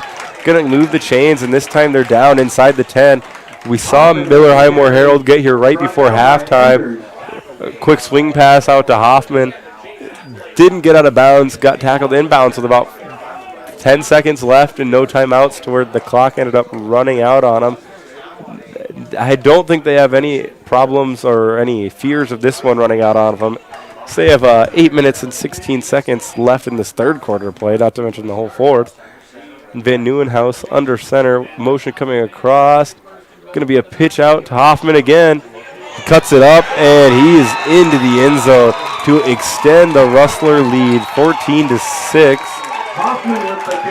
with a PAT attempt pending. This Miller team has found life, and, it's kind of taken the breath out of the Stanley County defense really quickly. Very, very good play calls. I mean, as you see, Highmore-Harrold, the Rustlers, they're starting to bounce it outside, and as that Stanley County defense flows over to get control of it, it opens up that middle. Yep. Well, and the thing I've also noticed already early, Miller, I guess we'll wait till after this 2-point attempt here as Van Nieuwenhuis acts like he's going to take it himself, steps back and tries lobbing it over the top to Wardell. That one goes incomplete, so it'll stay 14-6. We will just stay here as we wait for a kickoff. Nathan, that drive reminded me a lot more closely to Miller's first drive. We saw a lot of motion. I guess I didn't even think about bringing up or anything, but they're using a lot of motion coming across for extra blocking, even misdirection, stuff like that, like they did to that first drive. And it's kind of, it shifts that defense, like you said, kind of gets them thinking it's going one way. It gives you different lanes that you wouldn't see if you just run that ball straight up. And I think that was the difference there for Miller's touchdown drive. And when you have somebody as agile as Hoffman back there, just give him a little bit of room to work. Yeah, I mean, I guess we don't have stats for him on the night. I don't think it's too crazy of a number offensively rushing, but at the same time, he doesn't need the most yards because he's just been in control offensively, defensively, special teams. We've called his name the whole night. You've seen him around the ball. He's just everywhere for this Rustler team, as Wardell is going to line up to kick this one off with, oh man, we'll see if I can't get some numbers on our returners here for the Stanley County Buffaloes. I believe one is 17, Gage Irving. The other one is number 20, Trey Frost. This one's going to Trey. Steps back, fields it, looking like a reverse. He's going to keep it himself, though, and it faked out the Rustlers. He's got a huge gap. Wardell, one man to beat, makes the miss, stays in bounds. He's got the sideline still on his feet, stepping around. Somebody's at his ankles, and he's finally brought down at the Miller Rustlers 42-yard line. There is a flag back, actually, I do see now, sitting about the 26-yard line. That is, and I think that one's coming back. That is the only word that comes to mind is if that's against Stanley County, that's just painful. Yeah. Just blocking the back. Yeah. Oh. So that one's blocking the back, and it will be coming back.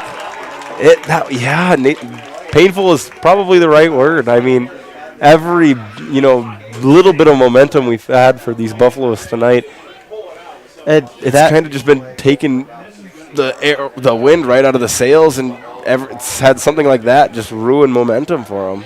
That was good play design by the Stanley County coach and executed very well by the returners. Just those mistakes, right?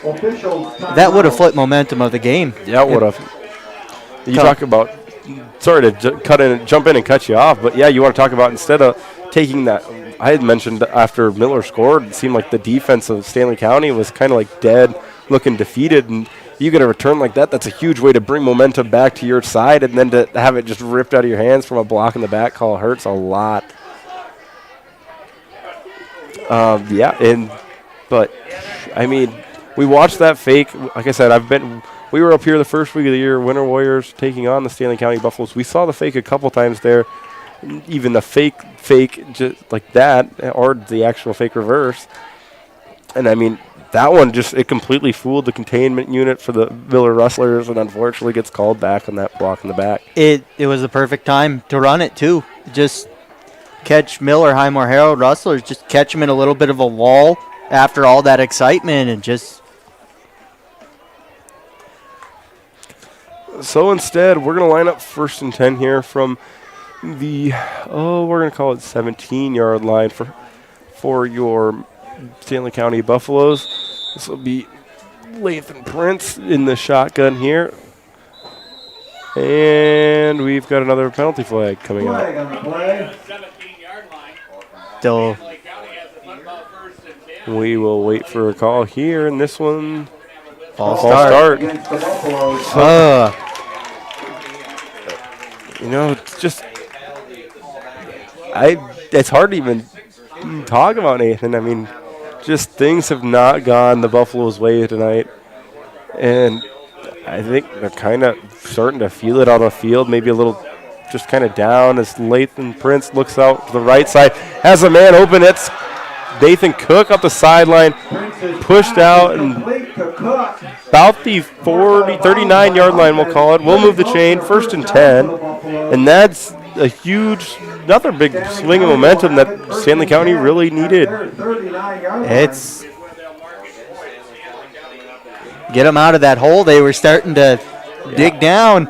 I mean, they're standing in one. I don't know, like after everything else, you're still not completely out of the doghouse. I mean, realistically, the return you were sitting on Miller's 39-yard line, so I can't say they're completely out of it based on if everything went cleanly, but, it's a good start. And that one, Nordstrom gets a good head of steam going downhill, but gets wrapped up quickly, and we're going to go 2nd and 9. Nordstrom with the carry.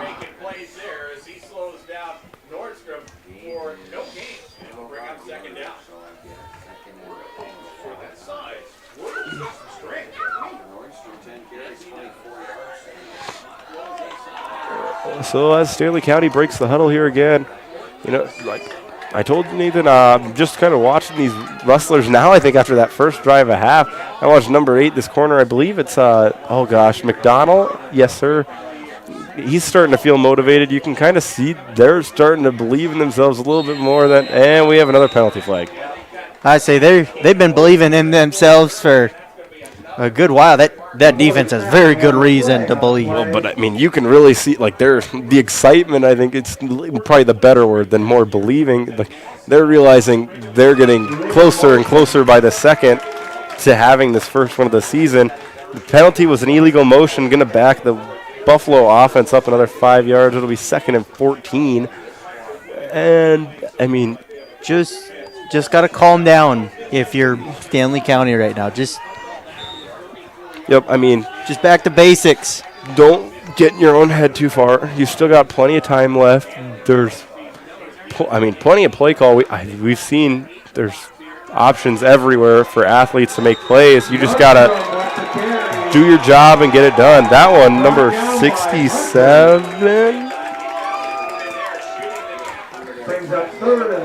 I believe it's 67. I could be wrong. Bradley Hunter blows that one up, and play goes backwards even a little bit more. So this one now, the carry from Nordstrom there brings up 3rd and 17. 17. Thank you, Nathan.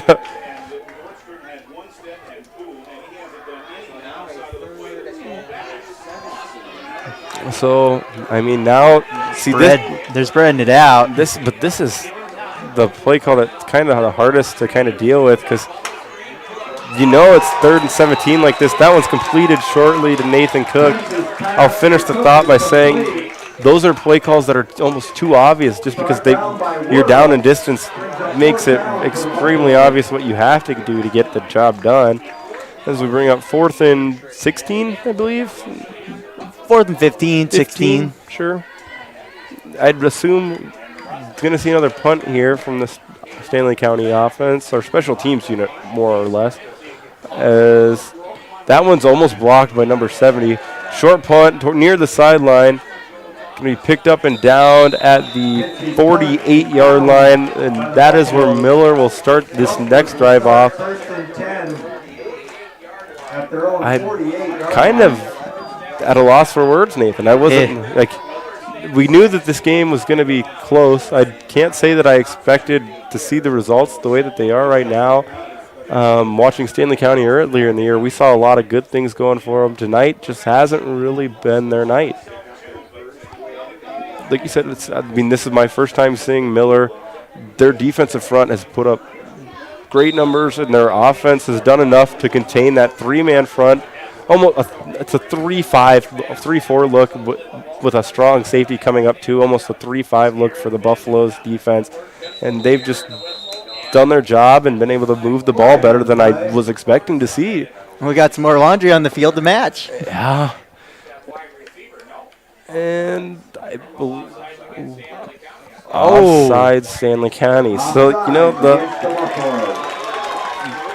the whole shooting yourself in the foot, I feel like, is the best way to explain it. Kind of just continues. I don't have any other way to put that. Just right now, if you're Stanley County, you're only down by 8. It's one score and a 2-point. Yeah, there's no reason to worry about this game. You still have another quarter and a half. That one's going to what a tackle there by Lathan Prince.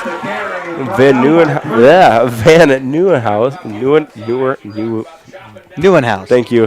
For whatever reason, it slipped my brain that time. Van Neuenhouse.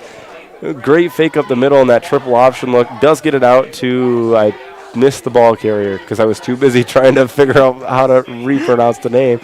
But then Lathan Prince, again, comes up and makes a huge tackle. Keeps that one to a short game of about nothing, really. I guess I forgot it was 1st and 5 after the penalty, so it'll be 2nd and 5.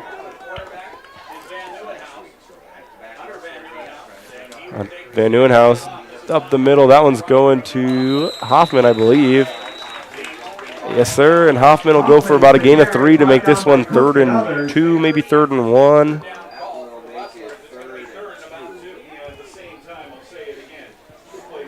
Just slow, methodical, 3-4 yards. Yep.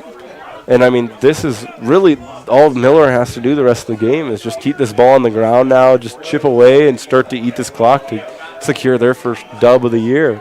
Yeah, if they get what the defense they're having, if they score on this drive, it's going to be tough for the Buffaloes. Well, and I mean, even if they don't score anything, we've seen a couple of their drives with carries like this that go for about 2 to 3 from Hoffman. They can chew a lot of clock off a quarter and take up most of the remainder of this half if they really wanted to. As I say that, they're going to pick up about 4. We're going to give it 1st and 10. That one's going to be from the 40-yard line. The 40-yard line it is. Works for me. And so with that, their clock's going to keep ticking. You're going to see it tick under about 3 minutes and 30 seconds probably at some point during this play as Van Nieuwenhuis. Yikes. Oh, there's a flag on the play. False start. I would say it's got to be because otherwise they wouldn't have whistled it dead. So that one's coming back. Going to make it 1st and 15. So that just kind of shows for you folks at home watching, it's not like Stanley County has been the only team shooting themselves in the foot at all this whole night. Both teams have had their mishaps and kind of had things go against them, go for them. But, you know, Stanley County's just kind of had enough of them to where you kind of just have to shake your head and wonder. Miller, I'd say, has definitely played the cleaner game, and I'd say the score kind of helps to show that. So with 3:20 remaining here in this third quarter, Van Nieuwenhuis pitch out to Hoffman on the outside. Lathan Prince, great open field tackle to make sure that one doesn't go anywhere, and actually even a loss of 1 to make this 2nd and 16. Right after that false start, if you want to get them off the field, 3 yards of carry is going to work on 1st and 10, but 1st and 15. Not so well. And now, especially after a tackle and another tackle for loss, now you're thinking they're not going to be able to run for 2-3 yards. You got to be thinking they're going to look and get some of this back through the air. Your secondary already has 2 picks tonight. You mentioned, I believe it's 2 anyway. 2 should have been 3 with that tip. Yep. And if you missed that one, I'd recommend going back and watching it. There's should have been 3. Oh my, that was number 26 for your Levi Stover, right over the middle. Had that one just kind of in off his hands and go straight up in the air. We were watching Van Nieuwenhuis at halftime warming back up. He does have a cannon. If he put some of that on it, if you're not expecting that ball 100%, it's not easy to catch. So for 3rd and 16 here, the clock has stopped with 2 minutes and 30 seconds remaining in this third quarter of play. 3rd and 16, I better update my down and distance for you at home. 3rd and half a mile. I mean, that's what it feels like in some of these situations. As we get number 5 to go in motion, it is going to be a jet sweep to him, and that one's also going backwards. That one is Chase wrong side of my program here. Dylan Haas on that carry. Going for about another loss of 2. So it'll be about 4th and 18. The Rustlers are going to be punting with the wind. The wind is back up. Is it? I can't see the flag, Nathan, so I'm glad you mentioned it, because otherwise I'd have no clue. And so that's kind of a big thing. You said you watched Mr. Wardell punting during pregame. He's got quite a leg on him. He muffs it again, though. He's going to try to tuck it and go, and gets back to about the line of scrimmage. But that is not what you like to see. I think he got a little ahead of himself and tried maybe looking for the kick before he had it secured. That situation, just rely on your defense to come back out. Well, he did the right thing. By no means do you try to force a punt to where then it gets blocked and it goes backwards, and then you've got a scoop and score situation. I like the mentality of picking up and just seeing what you can do, because there's some yards getting back is better than. Yeah, and you get back to the line of scrimmage, it's almost like you went for it on 4th and 18 there instead, and just incomplete pass. So with that being said, 1 minute and 44 remaining here. I better update my down and distance again. I'm getting kind of lazy on you guys at home. And Your Stanley County offense now is back on the field with a chance to tie this one up. But as I say that, we are going to have a timeout, Stanley County. We are going to step away for 30 seconds, maybe a minute. We'll be back after a word from our sponsors from Old Williamson Field. Life's an adventure filled with excitement, challenges, and achievement. Farmers Union Insurance can provide you the safety net to keep you moving toward your goals and enjoying life's rewards. With multiple locations across the state, Farmers Union Insurance agents provide quick quotes and professional services you deserve. Since 1948, Farmers Union Insurance has focused on insuring the people of South Dakota. From the most remote quarter section to the busiest intersection, Farmers Union Insurance, insuring a brighter tomorrow. The Corner Station Convenience Store and the Crossing Pub are both conveniently located on Pleasant Drive in Pierce, South Dakota. At the Corner Station, grab your favorite hot and cold beverages and snacks while filling your vehicle up with Cenex brand gasoline. The Corner Station also features a super tunnel car wash to keep your vehicle sparkling clean. At the Crossing, grab a cold beverage and check out their selection of appetizers while watching the Stanley County Buffaloes and Pierre Governors live on their big screen televisions. Best of luck to all area students from the Corner Station and the Crossing. Welcome back. This is Caleb Brozick joined by Nathan Umberger here from Old Williamson Field in Fort Pierre, South Dakota. Your hometown Stanley County Buffaloes, we'll start with them, are currently trailing the Highmore-Harrold Rustlers by a score of 14-6, as you can see at the bottom of your video player. It's about a minute and 44 remaining in this third quarter. Stanley County, your Buffaloes are just getting the ball back. Going to start this drive from about the 49-yard line, looking to tie this one up here. Great drive for him here. I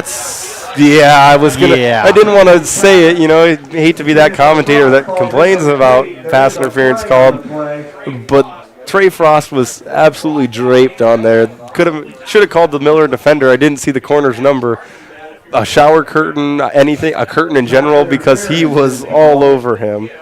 So just like that first and 10, it's going to be about, the difference is it's an automatic 15 yards in high school football versus the college and NFL level you might watch at home on Sundays and Saturdays. So it will be an automatic first and 10, and a 15-yard penalty is going to move the ball up to about the 36-yard line on Miller's side of the field. This is the deepest we've seen, I believe, the Stanley County offense drive already into Miller's side of the field all night. So good strides towards making this a tie game here going into the fourth quarter. Prince shotgun. Nordstrom out to his left, and that's going to be a pitch to Nordstrom. He's got a lane. He's got a lot of room, and he's going to find the corner and score. Your Stanley County Buffaloes are, pending this two-point conversion, have tied this game up. We'll see how the two-point conversion goes. So hold your breath here. Just like that, Nathan, we said something needed to happen, and it did. Nordstrom shows off the wheels, and that 36-yard rumble, I don't even know if you can call it a rumble, just absolute, I'd say track race. That was more of a 100-meter dash. He just showed off that he has wheels. Nice hesitation move behind that line, too. Just made everybody stop and just slow their momentum enough so he could gun it. So he could find that next gear and really show that he might be the fastest player on the field, and he deserves to be talked about just as much as Mr. Hoffman for the Highmore-Harrold Rustlers. So Mr. Lathan Prince in the gun, looking to the right side again. Trey Frost got it, and this game is tied up 14-all with a minute and 30 remaining in this third quarter of play. We talked about it, Nathan, during our timeout. Stanley County that by no means needed to be in a hurry. They had plenty of time to tie it up, not get in their own heads, and they just did that. We will be back after a 30-second word from our sponsor with more football here from from Fort Pierre tonight. Thank you much. It's hard to believe fall is going to be here soon, but cool mornings and shorter days are always a nice change of pace. Rosenberg Implement, with locations in South Dakota, Nebraska, and Wyoming, is prepared for this fall with upcoming inspections. Ensure your John Deere loader tractor, combine, grain cart are all ready to go with our fall inspections, and rest assured that you'll not fall behind when work is to be done. Rosenberg Implement, family owned since 1937. It's hard to believe. Here at Harry K. Ford, our community matters. We are so thankful for all the support from the community, and we are very proud to donate back to it. That's one of the many reasons we choose to donate $20 of every vehicle purchased to the Winter Resource Center for Families. Domestic violence and any crime against children are not okay, and they need to be brought to the forefront of our community. Let's team up and help support the victims of these crimes today and make our community a better place. Come see why everything is different at the all-new Harry K. Family, friends, and Fords in that order. And we are back from Stanley County, Old Williamson Field. This is Caleb Rosick, joined by Nathan Umberger. Sorry, the ad was a little longer than 30 seconds, folks. We missed a little bit of that kickoff. Nathan did a great job filming there, got it all on camera for you. And guess who decided to show his head again? That'd be Mr. Hoffman. Yes, Mr. Hoffman. I don't know why I doubted myself at all. I should have known. We've called his name the whole night. That kickoff carry goes right up the middle, and he just kind of kept running through defenders. I mean, through literal gaps in defenders. Miller's going to start this drive off from the 38-yard line of Stanley County. 1st and 10, Mr. Van Nieuwenhauser under center, going right back to Mr. Hoffman.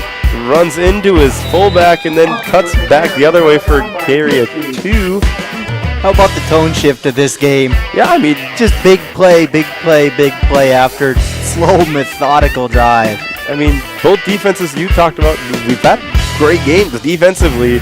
Just not even, I wouldn't say slip-ups, but just the offense finally, you can only contain both of these offenses for both long. They've got athletes. We've seen it tonight. They've proved it.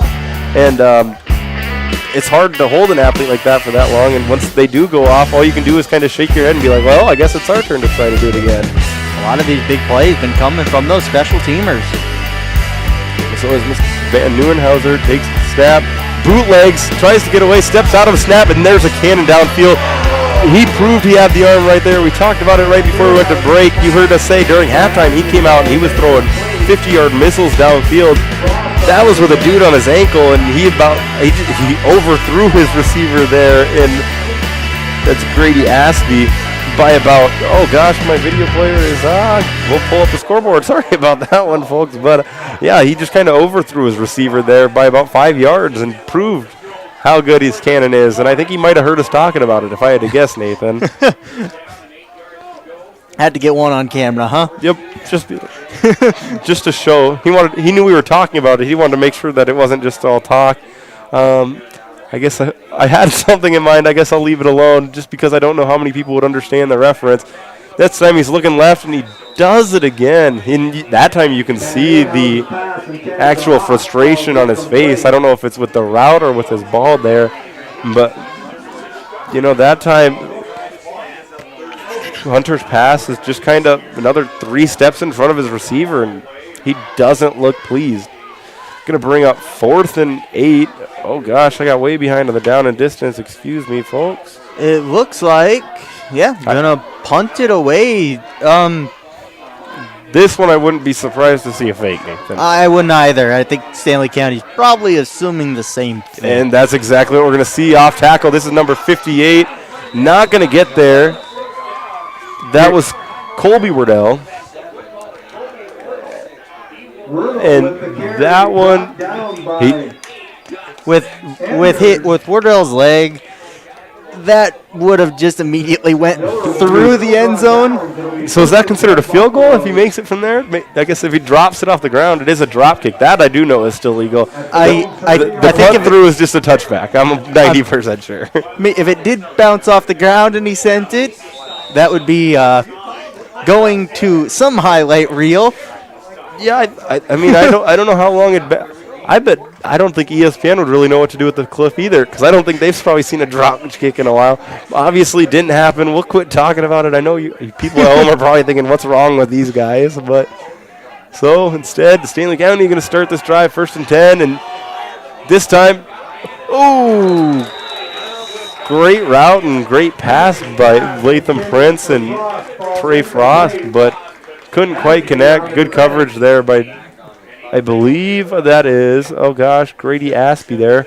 I'm trying my best here, folks. I'm flipping back and forth with the program, and I'm not the most familiar with both teams, so good, stick with me. Good inside position there, too. Yeah, and actually, Frost there did a great job of working to the inside as a wide receiver, but just with, I think Prince was kind of expecting to throw that to the outside to try to work his receiver to where what the corner was. He kind of just had to keep running and break up that play. This one, Prince is going to keep himself, make a couple people miss, and then go down after about a gain of 1, we'll call it. Or it's going to be 3rd and 9. Looks like it's probably going to be the last play of the third quarter as well.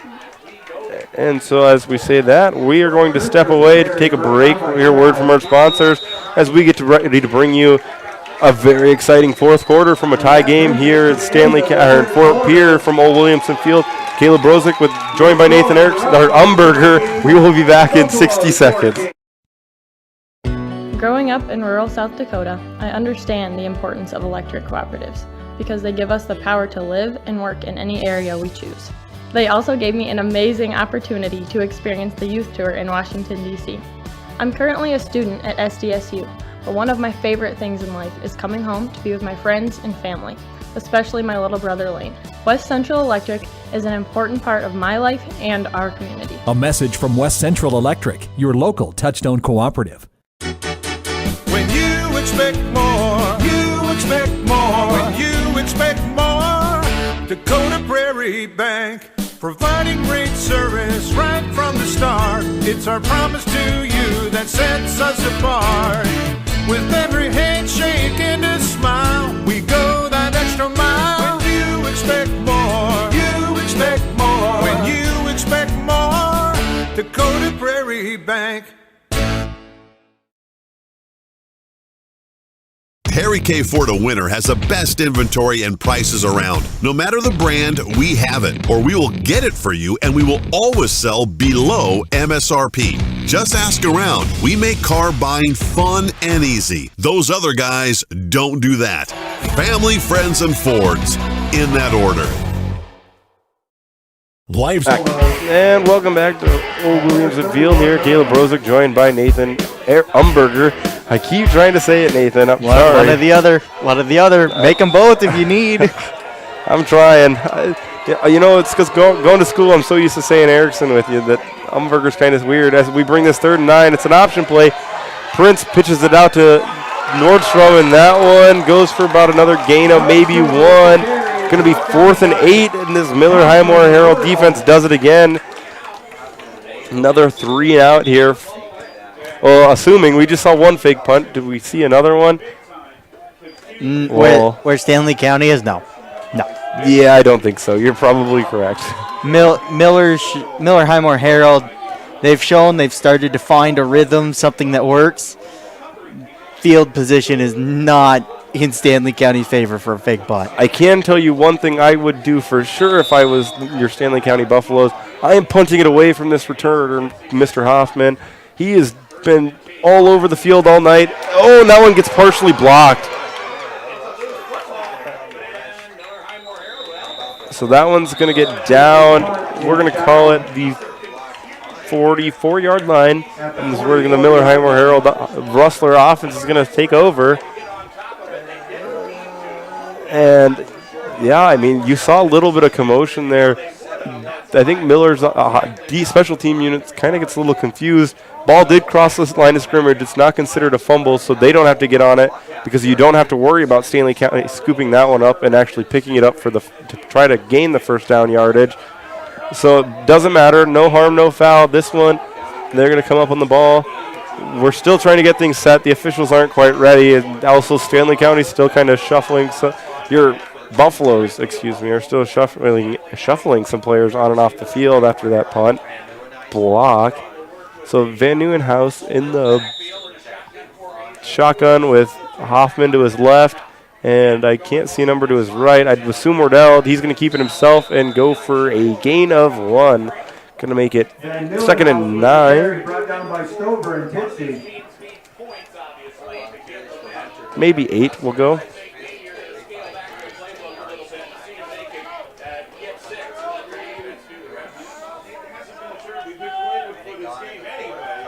So, with 11 minutes remaining here in this final period of play, Miller, actually, I can't even say just this drive, Nathan. It's kind of been the whole night. Have had the ball in great field position, but have struggled to do things except for when they do this and get, I believe it's Tate. Tate Hoffman in space here. Brought down by Cook and others. You know, the one thing about slow, methodical drives is they take a long time, which can work for or against you, but one little slip up, one little error, and your drive can quickly come to an end, especially if you can't rattle off any big plays. Yeah, I mean, we've seen both teams having that issue tonight, and I think it's also part of the reason why you get to see our score still here tied at 14 as we tick lower and lower into this fourth quarter of play. Miller kind of needs to get on this ball in a hurry. Took a while in the huddle. I wouldn't be surprised to see this back judge start counting it down, saying we're getting close to a delay of game. Yes, I do see the count coming. Going to get the snap off. Van Nieuwenhuis over the middle, picked off. That's Tate Frost, I believe. No, that's Stover. Kind of carrying the ball loosely. Not going to matter. Going to be brought down at the 49-yard line. Huge turn of events. That one was an absolute missile thrown over the middle, but instead of tipping that one up and not expecting the heat, he eats that one up, and it's going to be going the other way.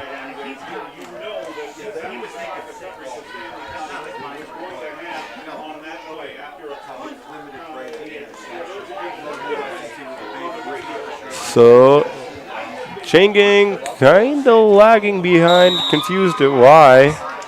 Looking at the far side of the field, and there's now I think they're letting the refs and everybody get ready from the couple previous plays. I mean, I know obviously our referees not the youngest people on the field, our players are, but they're in good enough shape. I think we need to just keep this one rolling. We got a lot of excitement going on as this one goes to Nordstrom off the right side, your bottom side of your video player. Gets brought down by Wardell, and I believe Wardell and Anderberg, excuse me, that one going to be brought down after a loss of about, we're going to go 3. Going to bring up 2nd and 13.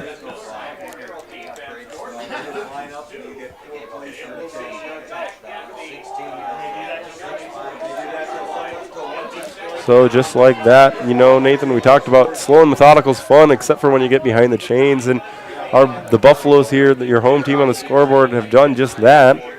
Well, let's see what they can do to try to get back ahead of these chains. As we're going to see a pass down the left side. Got him in, overthrown. That one was intended for Irving.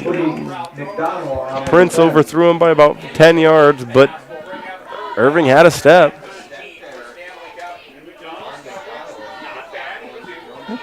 I think Prince saw Van Nieuwenhuis air it out, and he wanted to show his own cannon. I don't think you're wrong. It's kind of one of those things. High school is a weird time. You kind of see one people. Not that all high school kids are the same, but I know when I saw somebody do something, I always wanted to try to do something better, and wouldn't be surprised if Prince was kind of thinking the same thing there. He's saying, hey, sure, Van Nieuwenhuis can kind of have a cannon, but I do too. Let me just show you. And he's looking left again. This one jumped. This is McDonald. He's got the sideline. Prince is the only man who can catch him, and he will push him out of bounds. That one's inside of the 10, though. Actually, maybe right at the 10, we're going to say. Prince, little disappointed himself, still down on the ground. I think he knew probably needed to get that one there a little early. And so that one is kind of hurts. Going to bring up 1st and goal, I'm going to call it. I don't know if I'm right, but that's what we're saying here for the Rustlers here. And a chance to take a lead late in this game. Not the latest, obviously, still about over half the quarter to remain. Very good read there by McDonald. Yeah. He's been seeing that earlier in the game when Stanley County was doing their 2-point, seeing that slant and seeing it working. He just finally said, I'm going to see if I can't jump it this time. Well, that one was more of even a curl, I'd say, than a slant. But same concept. He saw the receiver make any move to break, and he just read it. This one, Wardell going to be 2nd down. I see from back judge there. It's kind of in a weird spot for me. I can't. This one's kind of going to be on Nathan's call, folks, unless I'm going to lean forward and kind of catch the corner here. But I'm about 3 or 4. 3 to 4 we're getting from Nathan. I say scoreboard says 3. I'm thinking it's a little bit more 3.5, 4. I'm sure. But at the same time, this is great territory to where you want to be. You're eating some extra clock off the clock as we're about to tick under 8 minutes to go. And you're in go-ahead position as we see motion come across. This one's going back to Hoffman. Not that time. Maybe a yard. I don't know. But I give him a half yard. A half a yard. So maybe now we're at that 3 yards. Yeah. So 3rd and goal again here from about the 3, Nathan says. And, this is one. Now you got to be thinking, okay, maybe we don't chew any more clock. Let's just punch this one in and take this lead as we're about to head home. I mean, we're hitting a home stretch of this game. And, if you're the Rustlers, this is great opportunity for the first one of the season right here. Punch this one in and then just have your defense hold for the next 5 minutes. Van Nieuwenhuis going to keep it, try to push his way in. Looks like they're going to say he's about a yard short. And I would guess there's, without a shadow of doubt in Coach Quentin Cermak's head, we are going for this one. Chain gang gonna come out and do some work. So I guess I do see that the chain gang is lined up on the outside. Maybe I jumped the gun saying it was 1st and goal. But if you pick this up and you're Miller, you've got 3 more opportunities before you even have to worry about 4th down. You can eat a lot of clock off this game right here as we're ticking just about to the halfway point in this 4th quarter of play. As they stretch it, it's going to be a 1st down Rustlers. I can tell, by the crowd here. The guests are to my left and hearing a lot of cheering, so I'd assume 1st down Miller Highmore-Harrold Rustlers. I'm just going to kind of make the joke. I know how the Rustlers coach, he was reaching into that back of his playbook to grab that one play that he's been saving all game. Well, if I'm him, I'm in no hurry to score here. Sure, you're at the 2-yard line, but now you've got a whole new set of downs of opportunity. Sure, you want to score, but choose some clock, and he says fullback dive, something we haven't seen a lot of tonight. But Anderberg is going to get into the end zone. Wrong team there, folks. Excuse me. Your Miller Highmore-Harrold Rustlers retake this lead with half of the 4th quarter remaining, 6:42 to play. And a 2-point or a conversion attempt, we'll say, pending here as we have a Buffalo down.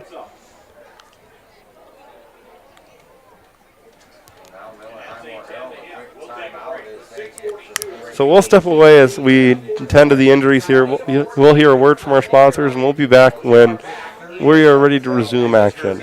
It's an adventure filled with excitement, challenges, and achievement. Farmers Union Insurance can provide you the safety net to keep you moving toward your goals and enjoying life's rewards. With multiple locations across the state, Farmers Union Insurance agents provide quick quotes and professional services you deserve. Since 1948, Farmers Union Insurance has focused on insuring the people of South Dakota. From the most remote quarter section to the busiest intersection, Farmers Union Insurance, insuring a brighter tomorrow. The Corner Station Convenience Store and the Crossing Pub are both conveniently located on Pleasant Drive in Pierce, South Dakota. At the Corner Station, grab your favorite hot and cold beverages and snacks while filling your vehicle up with Cenex brand gasoline. The Corner Station also features a super tunnel car wash to keep your vehicle sparkling clean. At the Crossing, grab a cold beverage and check out their selection of appetizers while watching the Stanley County Buffaloes and Pierre Governors live on their big screen televisions. Best of luck to all area students from the Corner Station and the Crossing. And we are back from Old Williamson Field just in time for this 2-point conversion. Van Nieuwenhuis pitch outside to Hoffman. Cuts inside, fakes outside, and no good. Hoffman with the carry. So 6-point game. Your Buffaloes trail here behind these Miller Rustlers now with 6:42 remaining. We're going to stay here for this one. We won't take a break. We'll stay with the action as we get ready for kickoff and, try to kind of catch up on how we got to this point in the game. Maybe give you, actually, you know what we haven't done tonight? We've been kind of excited with this game. We're going to give you some scores from around the rest of the state, some more 11B action. Woonsocket, Wessington Springs, Sanborn Central final to now. Beat Wagner 27-6, excuse me. St. Thomas More out west is currently beating Spearfish 41-0. Webster area is trailing Redfield at home 22-6. Millbank beat Groton at home 27-0. Elk Point, Jefferson, and Sioux Valley was tied at halftime at 26. Sioux Valley has jumped ahead to a 44-26 lead. Mount Vernon Plankington defeated Chamberlain 42-14. Bridgewater Emory Ethan was up. I don't remember that score either, but now with 7 minutes remaining in that game, it's gone up 52-6 over McCook Central Montrose. Kind of opened that one up. Garrettson and Flandreau don't currently know the score, and obviously winner tonight, your number 2 team in the coaches poll, I believe I believe they're the number 2 team in the coaches poll. But they are off tonight as Valentine, for the second week in a row, I've been informed, has COVID, as Trey Frost keeps this kickoff going up the left side. Got another let, and a flag comes out. So, I mean, Coach Foth on the far side looks a little upset with these calls, and I didn't see the one, but you got to think you've coached your guys better than you have to where you shouldn't see all these flags. You got to start. If you're him, you're kind of probably wondering, like, come on, like, we do blocking drills. We know what we're doing. Like, I know these are clean blocks. You kidding me? But the refs are seeing it a different way. So this drive is going to start deep in Stanley County's territory now. I mean, all these penalties on these kickoffs, good returns, good starting field position, they get wiped out and pushed back. Looks like we have a timeout called. If I had to guess, I'd say officials timeout. Yeah, we will probably step away with them here for 30 seconds. Be back with these final 6 minutes and 31 seconds from Old Williamson Field. It's hard to believe fall is going to be here soon, but cool mornings and shorter days are always a nice change of pace. Rosenberg Implement, with locations in South Dakota, Nebraska, and Wyoming, is prepared for this fall with upcoming inspections. Ensure your John Deere loader tractor, combine, grain cart are all ready to go with our fall inspections, and rest assured that you'll not fall behind when work is to be done. Rosenberg Implement, family owned since 1937. It's hard to believe. Here at Harry K. Ford, our community matters. We are so thankful for all the support from the community, and we are very proud to donate back to it. That's one of the many reasons we choose to donate $20 of every vehicle purchased to the Winter Resource Center for Families. Domestic violence and any crime against children are not okay, and they need to be brought to the forefront of our community. Let's team up and help support the victims of these crimes today and make our community a better place. Come see why everything is different at the all-new Harry K. Family, friends, and Fords, in that order. And we are back from Old Williamson Field. This is Caleb Rosick again, joined by Nathan Umberger, bringing you coverage tonight of your hometown Stanley County Buffs on Go Buffs Live, taking on the Miller Highmore-Harrold Rustlers. Your Buffaloes, as you can see on the bottom of your video screen, are currently trailing 20-6 as Miller just punched in a late one off an interception return by Tate Hoffman, same man we've heard a lot of tonight. Prince looking over the middle. That one's intended for Titsy, I believe. Just falls harmlessly to the ground, so it's going to bring up 2nd and 10. And if you're Stanley County right now, you still have 6.5 minutes. You stopped the 2-point conversion, so if you go down and get one, you win this game still. Yeah, I mean, just focus on take the yards where they give them to you, and just slowly walk down this field if you can. Well, and with 6:27 remaining in their current field position, Nathan, if they do drive down the field and they do it right, they could eat a lot of this clock off to where their 2-point conversion could be during the final seconds of this game. As Prince takes another shotgun snap, looking left, has a man down the sideline, broken up again. That one intended for, I believe, Nordstrom there. McDonald in coverage. So the man who had the interception return on that curl slant route there again with Nordstrom and break that one up. So now it's going to bring up 3rd and 10. those first couple play calls there, Nathan, I don't know if I really like to see them, but I get their philosophy. I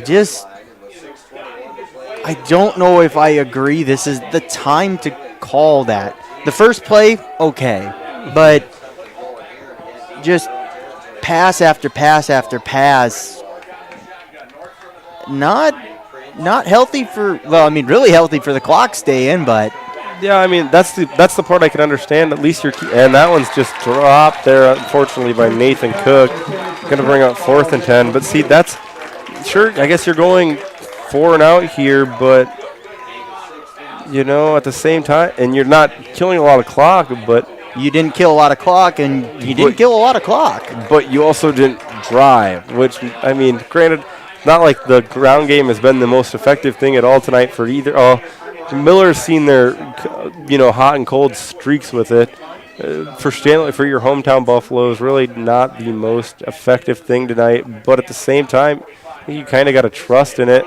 Hoffman's going to field this one and muff it again. That's his second muff of the night, too. So, sure, he's got 3 touchdowns, but there's another muff. And that one will be fielded by your Stanley County Buffaloes.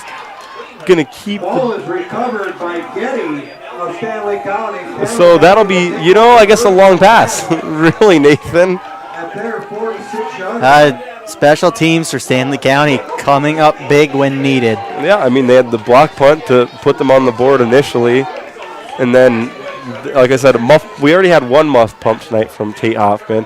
That's number 2, and actually I think he's had 3 total, and he's been on top of 2.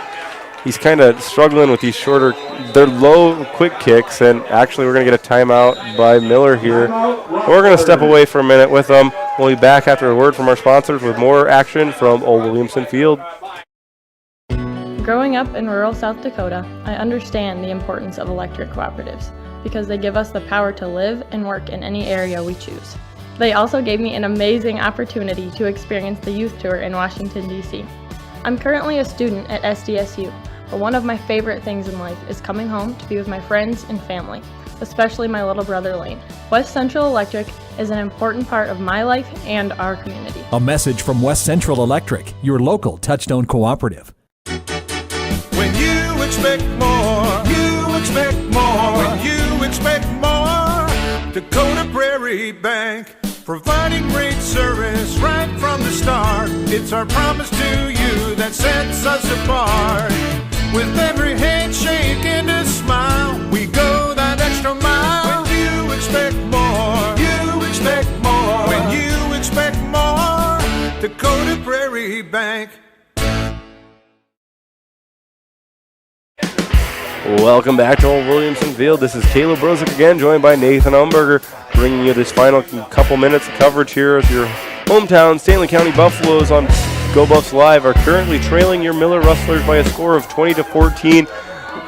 In case you just, for whatever reason, are tuning in now, Miller just muffed a punt. That would be Tate Hoffman. The man has got, I believe all 3 touchdowns. No, 2 touchdowns tonight for the Rustlers, but also has 2 muff punts.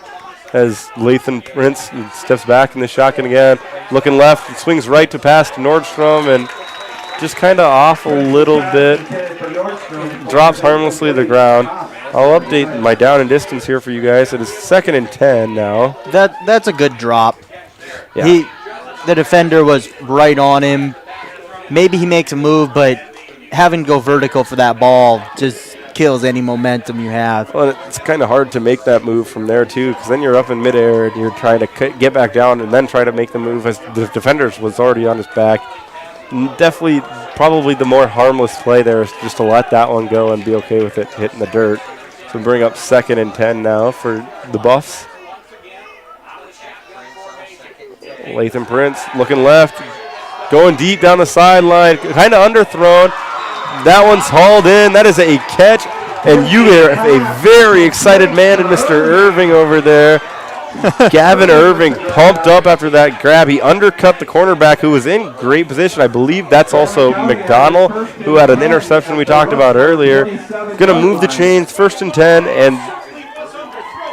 And it's an underthrown ball that ends up being the perfectly placed ball. Well, and really, that was just Gavin Irving actually playing the ball versus McDonald there, who was more worried about the receiver.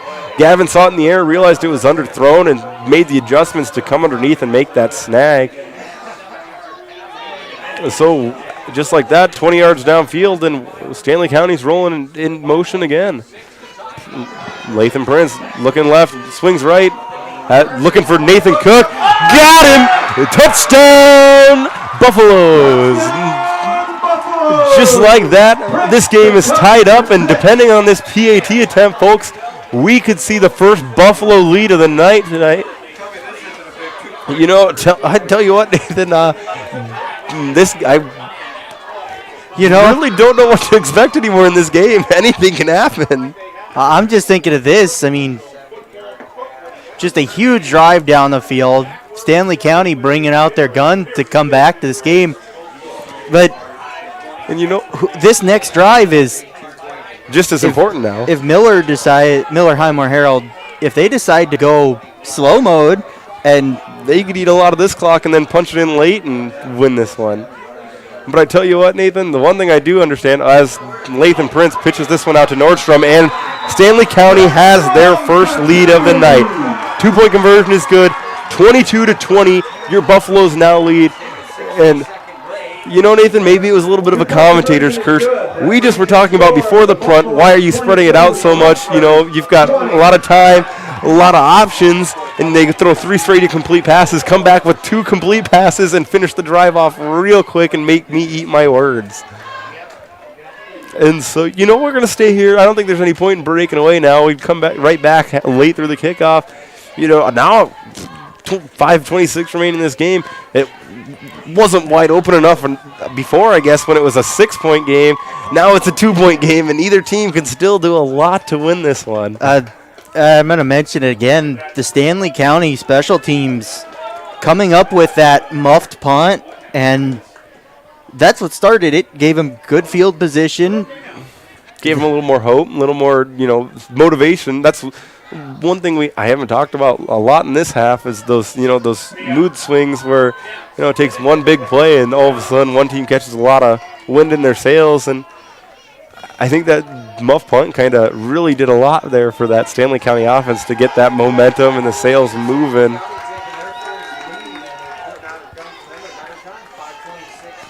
So now as we get lining up for this kick, so does it go to Hoffman or they kick it away? I don't think you can get to Hoffman. I really don't. As Leiferman lines up the kick, I would hope you go the other way. Anywhere else, but it's going to Hoffman. It goes over Hoffman's head. It's still not in the end zone. He's got a lot of space to dance, though, and tell you what, Stanley County special teams, what a job there to contain him. That Hoffman there, Tate Hoffman tackled at about the 16-yard line, maybe even the 15. I can't really tell. Weird angle for us here. But that one, great job at containing him.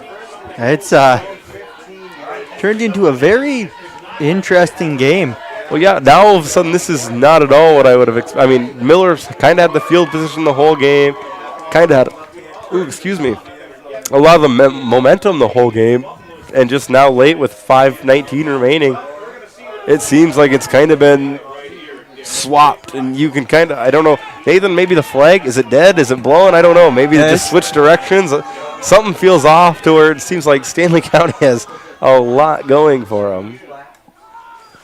Van Nieuwhausen looking left, going to hit Hoffman in the flats. He's trying to make a couple man miss. Does succeed once, and then good 4-yard gain. Brought down, and we'll give him 5. We're going to go 2nd and 5, I think.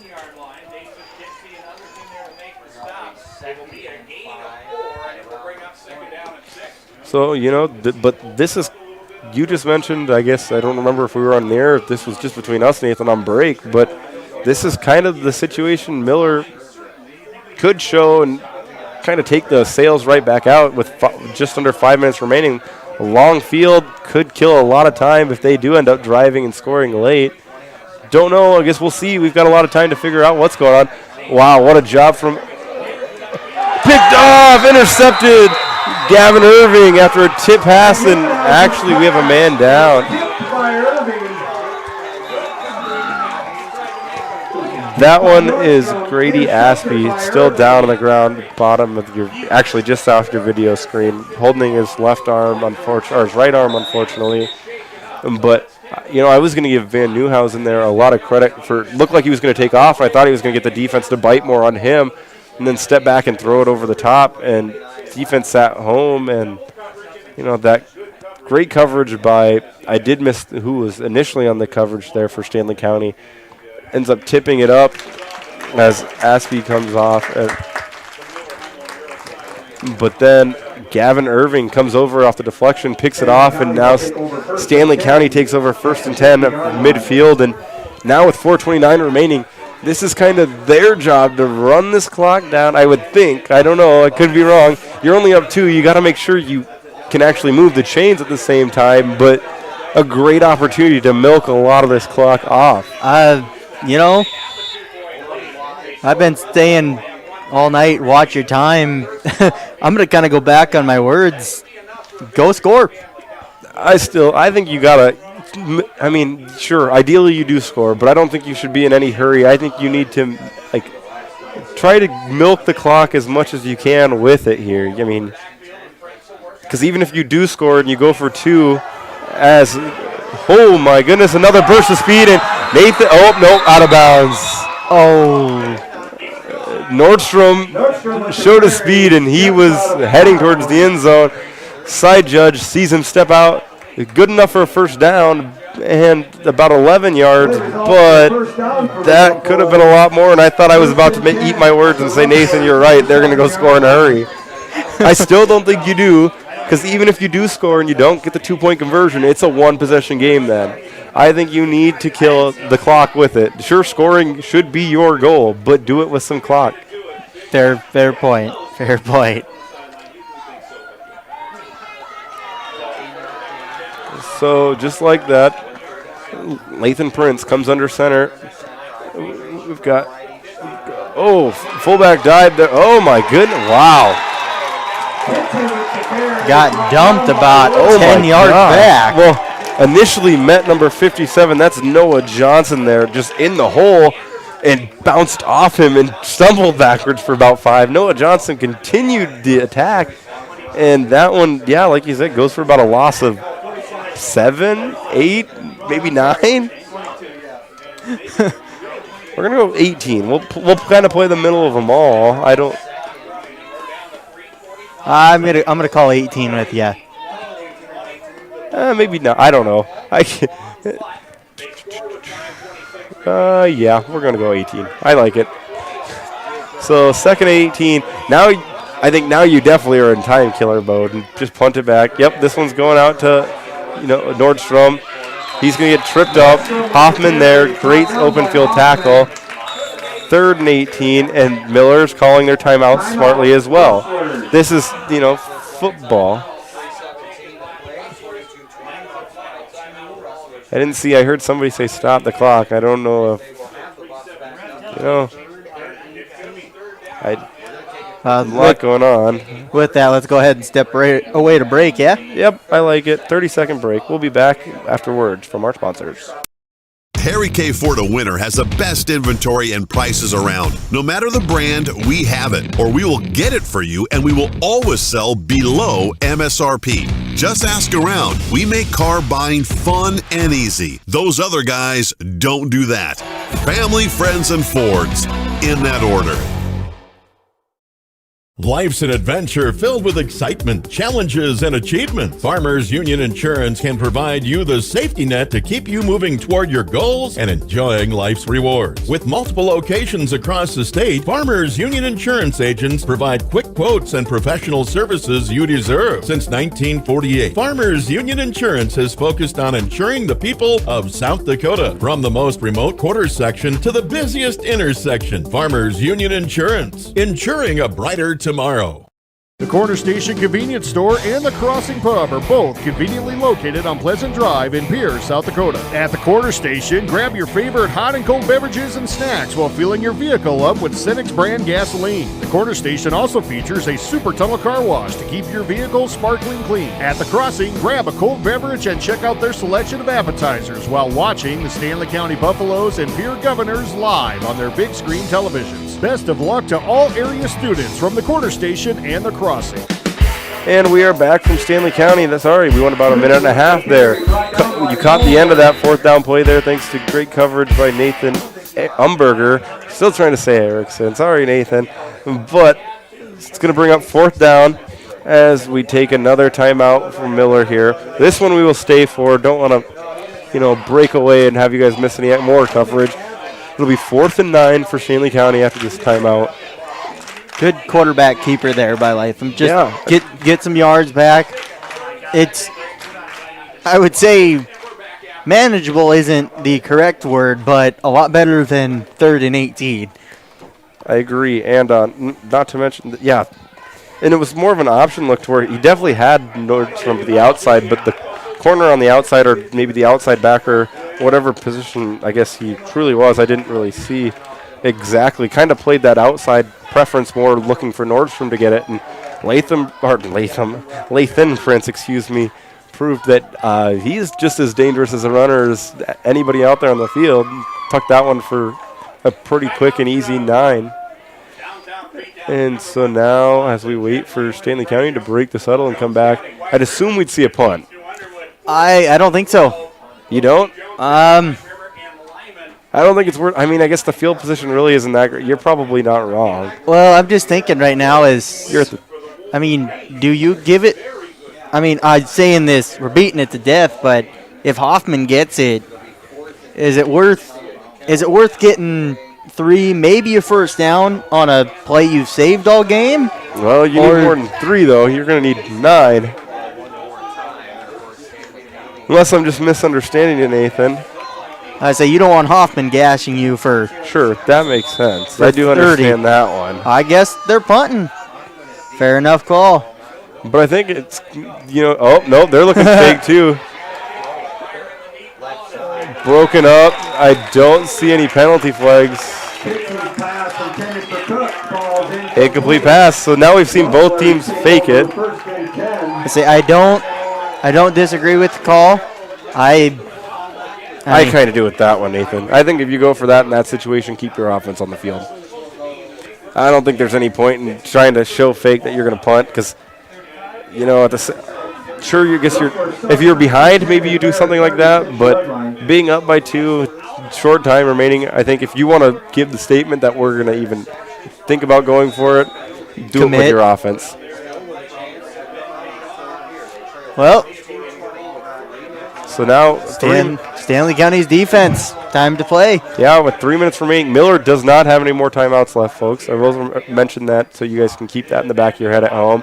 Looks like we have a little tight end screen coming back. This one's going to Wardell over the middle. Good for about 7, and interesting play call there. Works out pretty nicely for him. There is a flag on the maybe not. There's a flag down. That will stop the clock as well. Momentarily, yep. Illegal man downfield.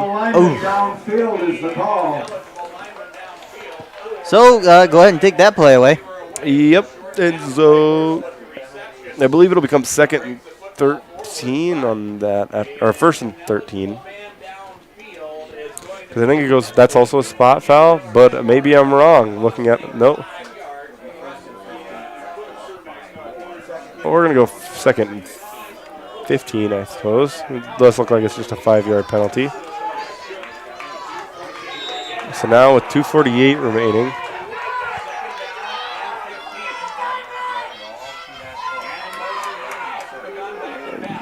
Looking for Hoffman, and that one he just dropped, unfortunately. And Millhouse's pass intended for Hoffman falls incomplete.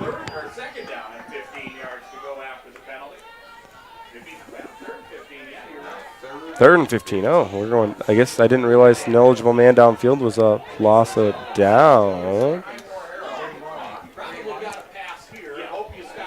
Certainly What do you call here? Well, I don't think you're in a hurry. I don't think you have to try to pick everything up in one. I don't think so either. You're going for 4. I think realistically you want about 7. No, I mean you're going all 4 down. Yeah, you want about 7 yards here. You're looking 7, 8, and hoping maybe you can pick up the whole thing. But Van Nieuwhuizen, going to keep it himself. And, instead of about 5, he's going to pick up about 2. Going to be about 4th and 13. And he didn't get out of bounds, so clock is going to keep on ticking. And it's taken him a while to get in and out of the huddle for being in such a time crunch that they're in, as we're about to tick under about 2:10 remaining left in this game. No timeouts as well, so you're playing. Well, yeah, I mean, if you don't get this here, you're not going to get the ball back if you're the Rustlers. This is their ball game right now. Looking over the middle. Batted down by, that is number 9. Dyson Titsy. Actually, so now they will be able to just take, I believe, 4 knees in a row. And looks like we have a Buffalo down.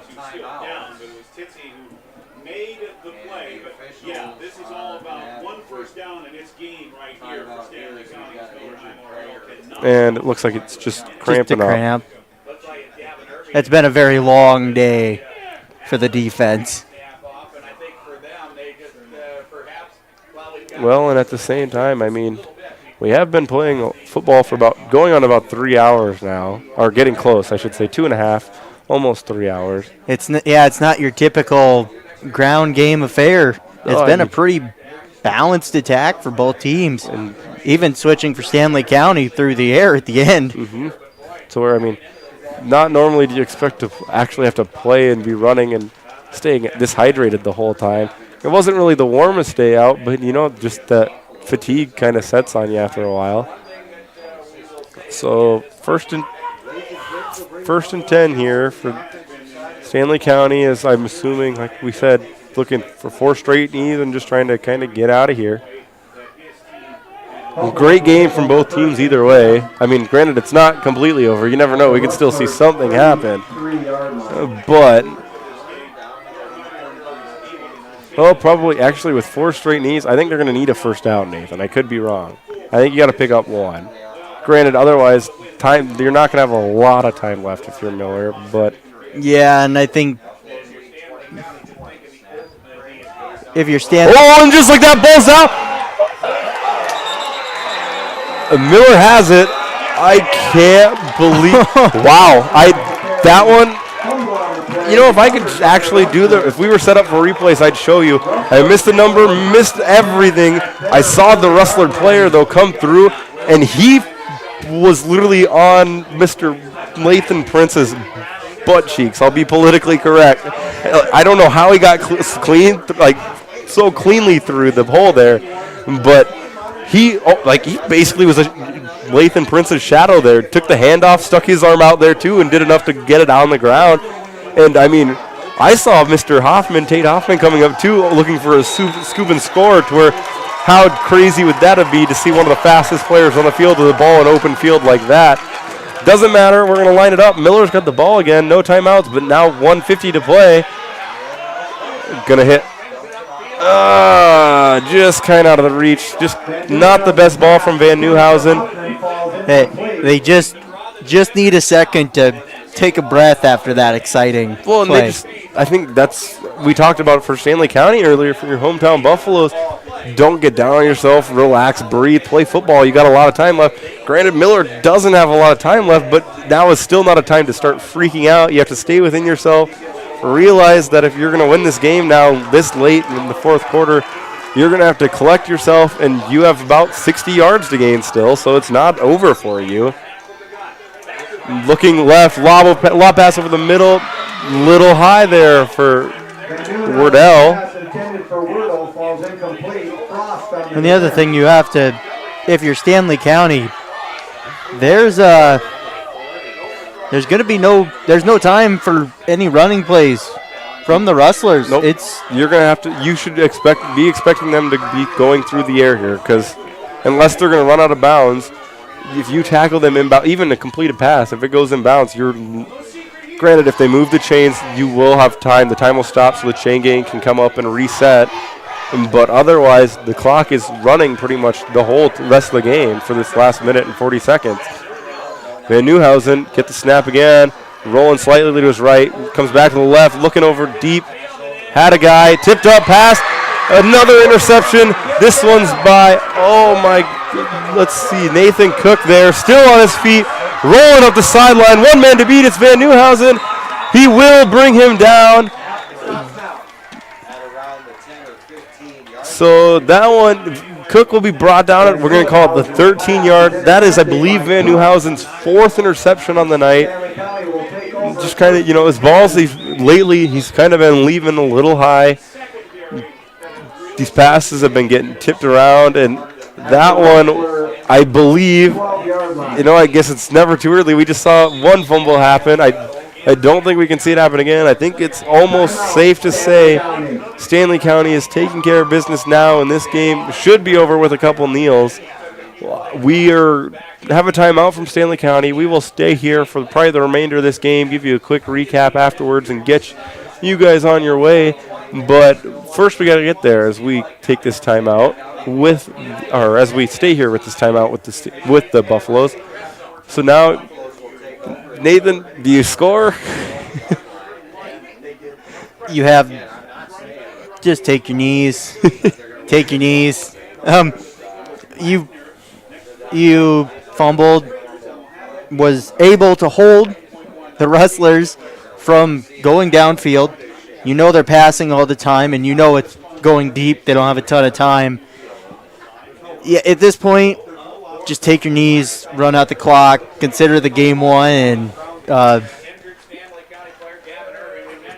just get off this field. I agree. It's been a very long game, and the longer it keeps going and the more plays you run, the crazier things have been getting. And so, I agree, obviously. I think this is definitely a point where you're just, not to take anything away from the win, but definitely not the cleanest win. We've seen all night there's been penalties. For most of this game, you were behind. Just realize a win is a win. Doesn't matter what it comes down to. You have more points scored. Take your knees and enjoy the win. I say this is my first game seeing Stanley County, but their grit through this game, from all those penalties on all of the kickoffs where they had big gains come back for stay on the 10, all the flags, just to be able to come away with a W, with a win, it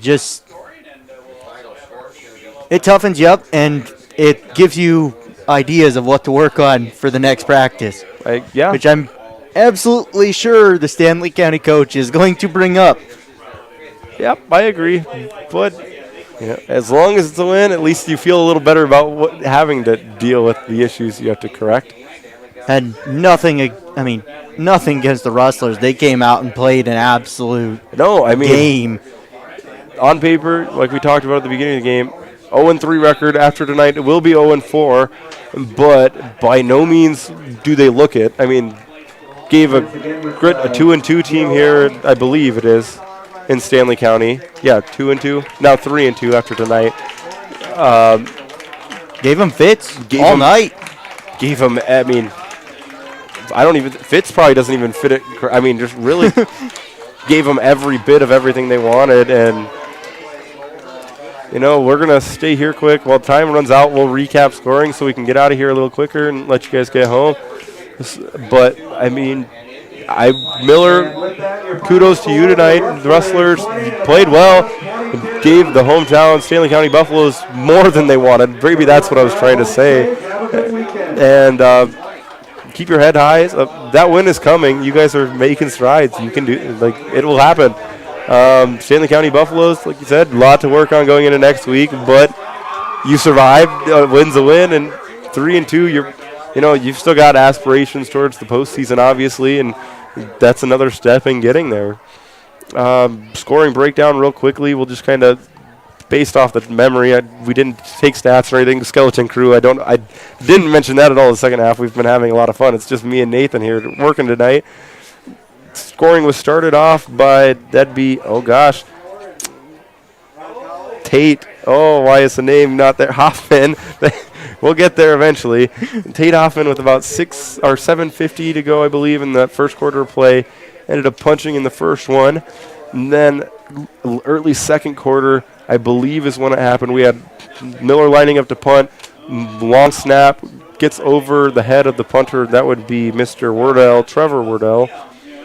And he ended up getting lit up as he tried to pick it up. The ball remained on the ground, and Tanner Cook come over, and he scooped it up, or Nathan Cook, excuse me, came over, scooped it up, scored that one for the Buffaloes. Missed that two-point conversion, so it went 8-6 going into halftime. After halftime, I believe our first point, or no, was there more? Was it 14? It was 14 going into halftime, wasn't it? So I'll let you do these next two, Nathan, because apparently I don't remember them. You're asking a lot from me, but what happened, first drive, Stanley County came out. I don't remember the drive completely myself. It's been a very long night. All I know is first drive did not go very well for Stanley County. Mm-hmm. Then Miller, Highmore-Harrold, Rustlers, they came out just that first drive they had after half. Their first drive of this game and first drive coming out of their halftime. Very clean, methodical, just drive down the field. And moving forward, the Rustler coach, if I can get his name, Quentin Kermack, he does a very good job at coming into the games with a very good first drive and going into halftime and adjusting for that. Then I believe scoring afterwards. After that, we had a long run, I believe. Could be wrong. Oh, it was the 30-something yard, maybe even 40-yard carry by Evan Nordstrom there to tie the game right back up before that. The next scoring drive, that would have been a fullback dive from Miller Highmore-Harrold midway-ish or maybe early-ish. No, early in the fourth quarter, maybe even the end of the third quarter. And that one, I believe, was by Jaden Anderberg, if I'm correct. And then to scoring cap-off comes, it was kind of off the weird play. We had the muff punt. Stanley County took over possession of the ball at about the 45-yard line on Miller's side of the field. A well-adjusted, underthrown ball. Yep. Gavin Irving read the ball in the air extremely well, undercut it, and ended up with a huge catch down the one sideline. That one went for about 20, and then coming the other way, the ball went back to, I believe, and it was Nathan Cook, the tight end there on the other side. He kind of broke a couple tackles and ended up in the end zone there. Two-point conversion goes to Nordstrom. On a nice pitch, yeah. Yep, who ends up taking Stanley County's first lead of the night and giving us our final score of 22-20. Any final thoughts, Nathan, before we step away? For my first game, seeing this Buffalo team, things to work on. Very many things to work on, but the grit of this team to be able to not have the greatest game, have setbacks after setbacks, and still be able to pull it together at the end and just put together a drive, get a 2-point conversion, and then just hold the line enough to win this game. They're definitely going to give somebody fits come late season. If they make postseason, they're going to be definitely a very good first team for someone to play. I agree. And I think you said it well, Nathan. I think I don't really have anything else to add. With that, this is Caleb Brozick signing off for Nathan Umberger. I've done it the whole night. I'm sorry, Nathan. This is Go Buffs live coverage of Stanley County and Stanley County Buffaloes. We'll go full name since it's the ending. And the Miller Highmore-Harrold Rustlers coverage. Thank you for watching and have a good night, folks.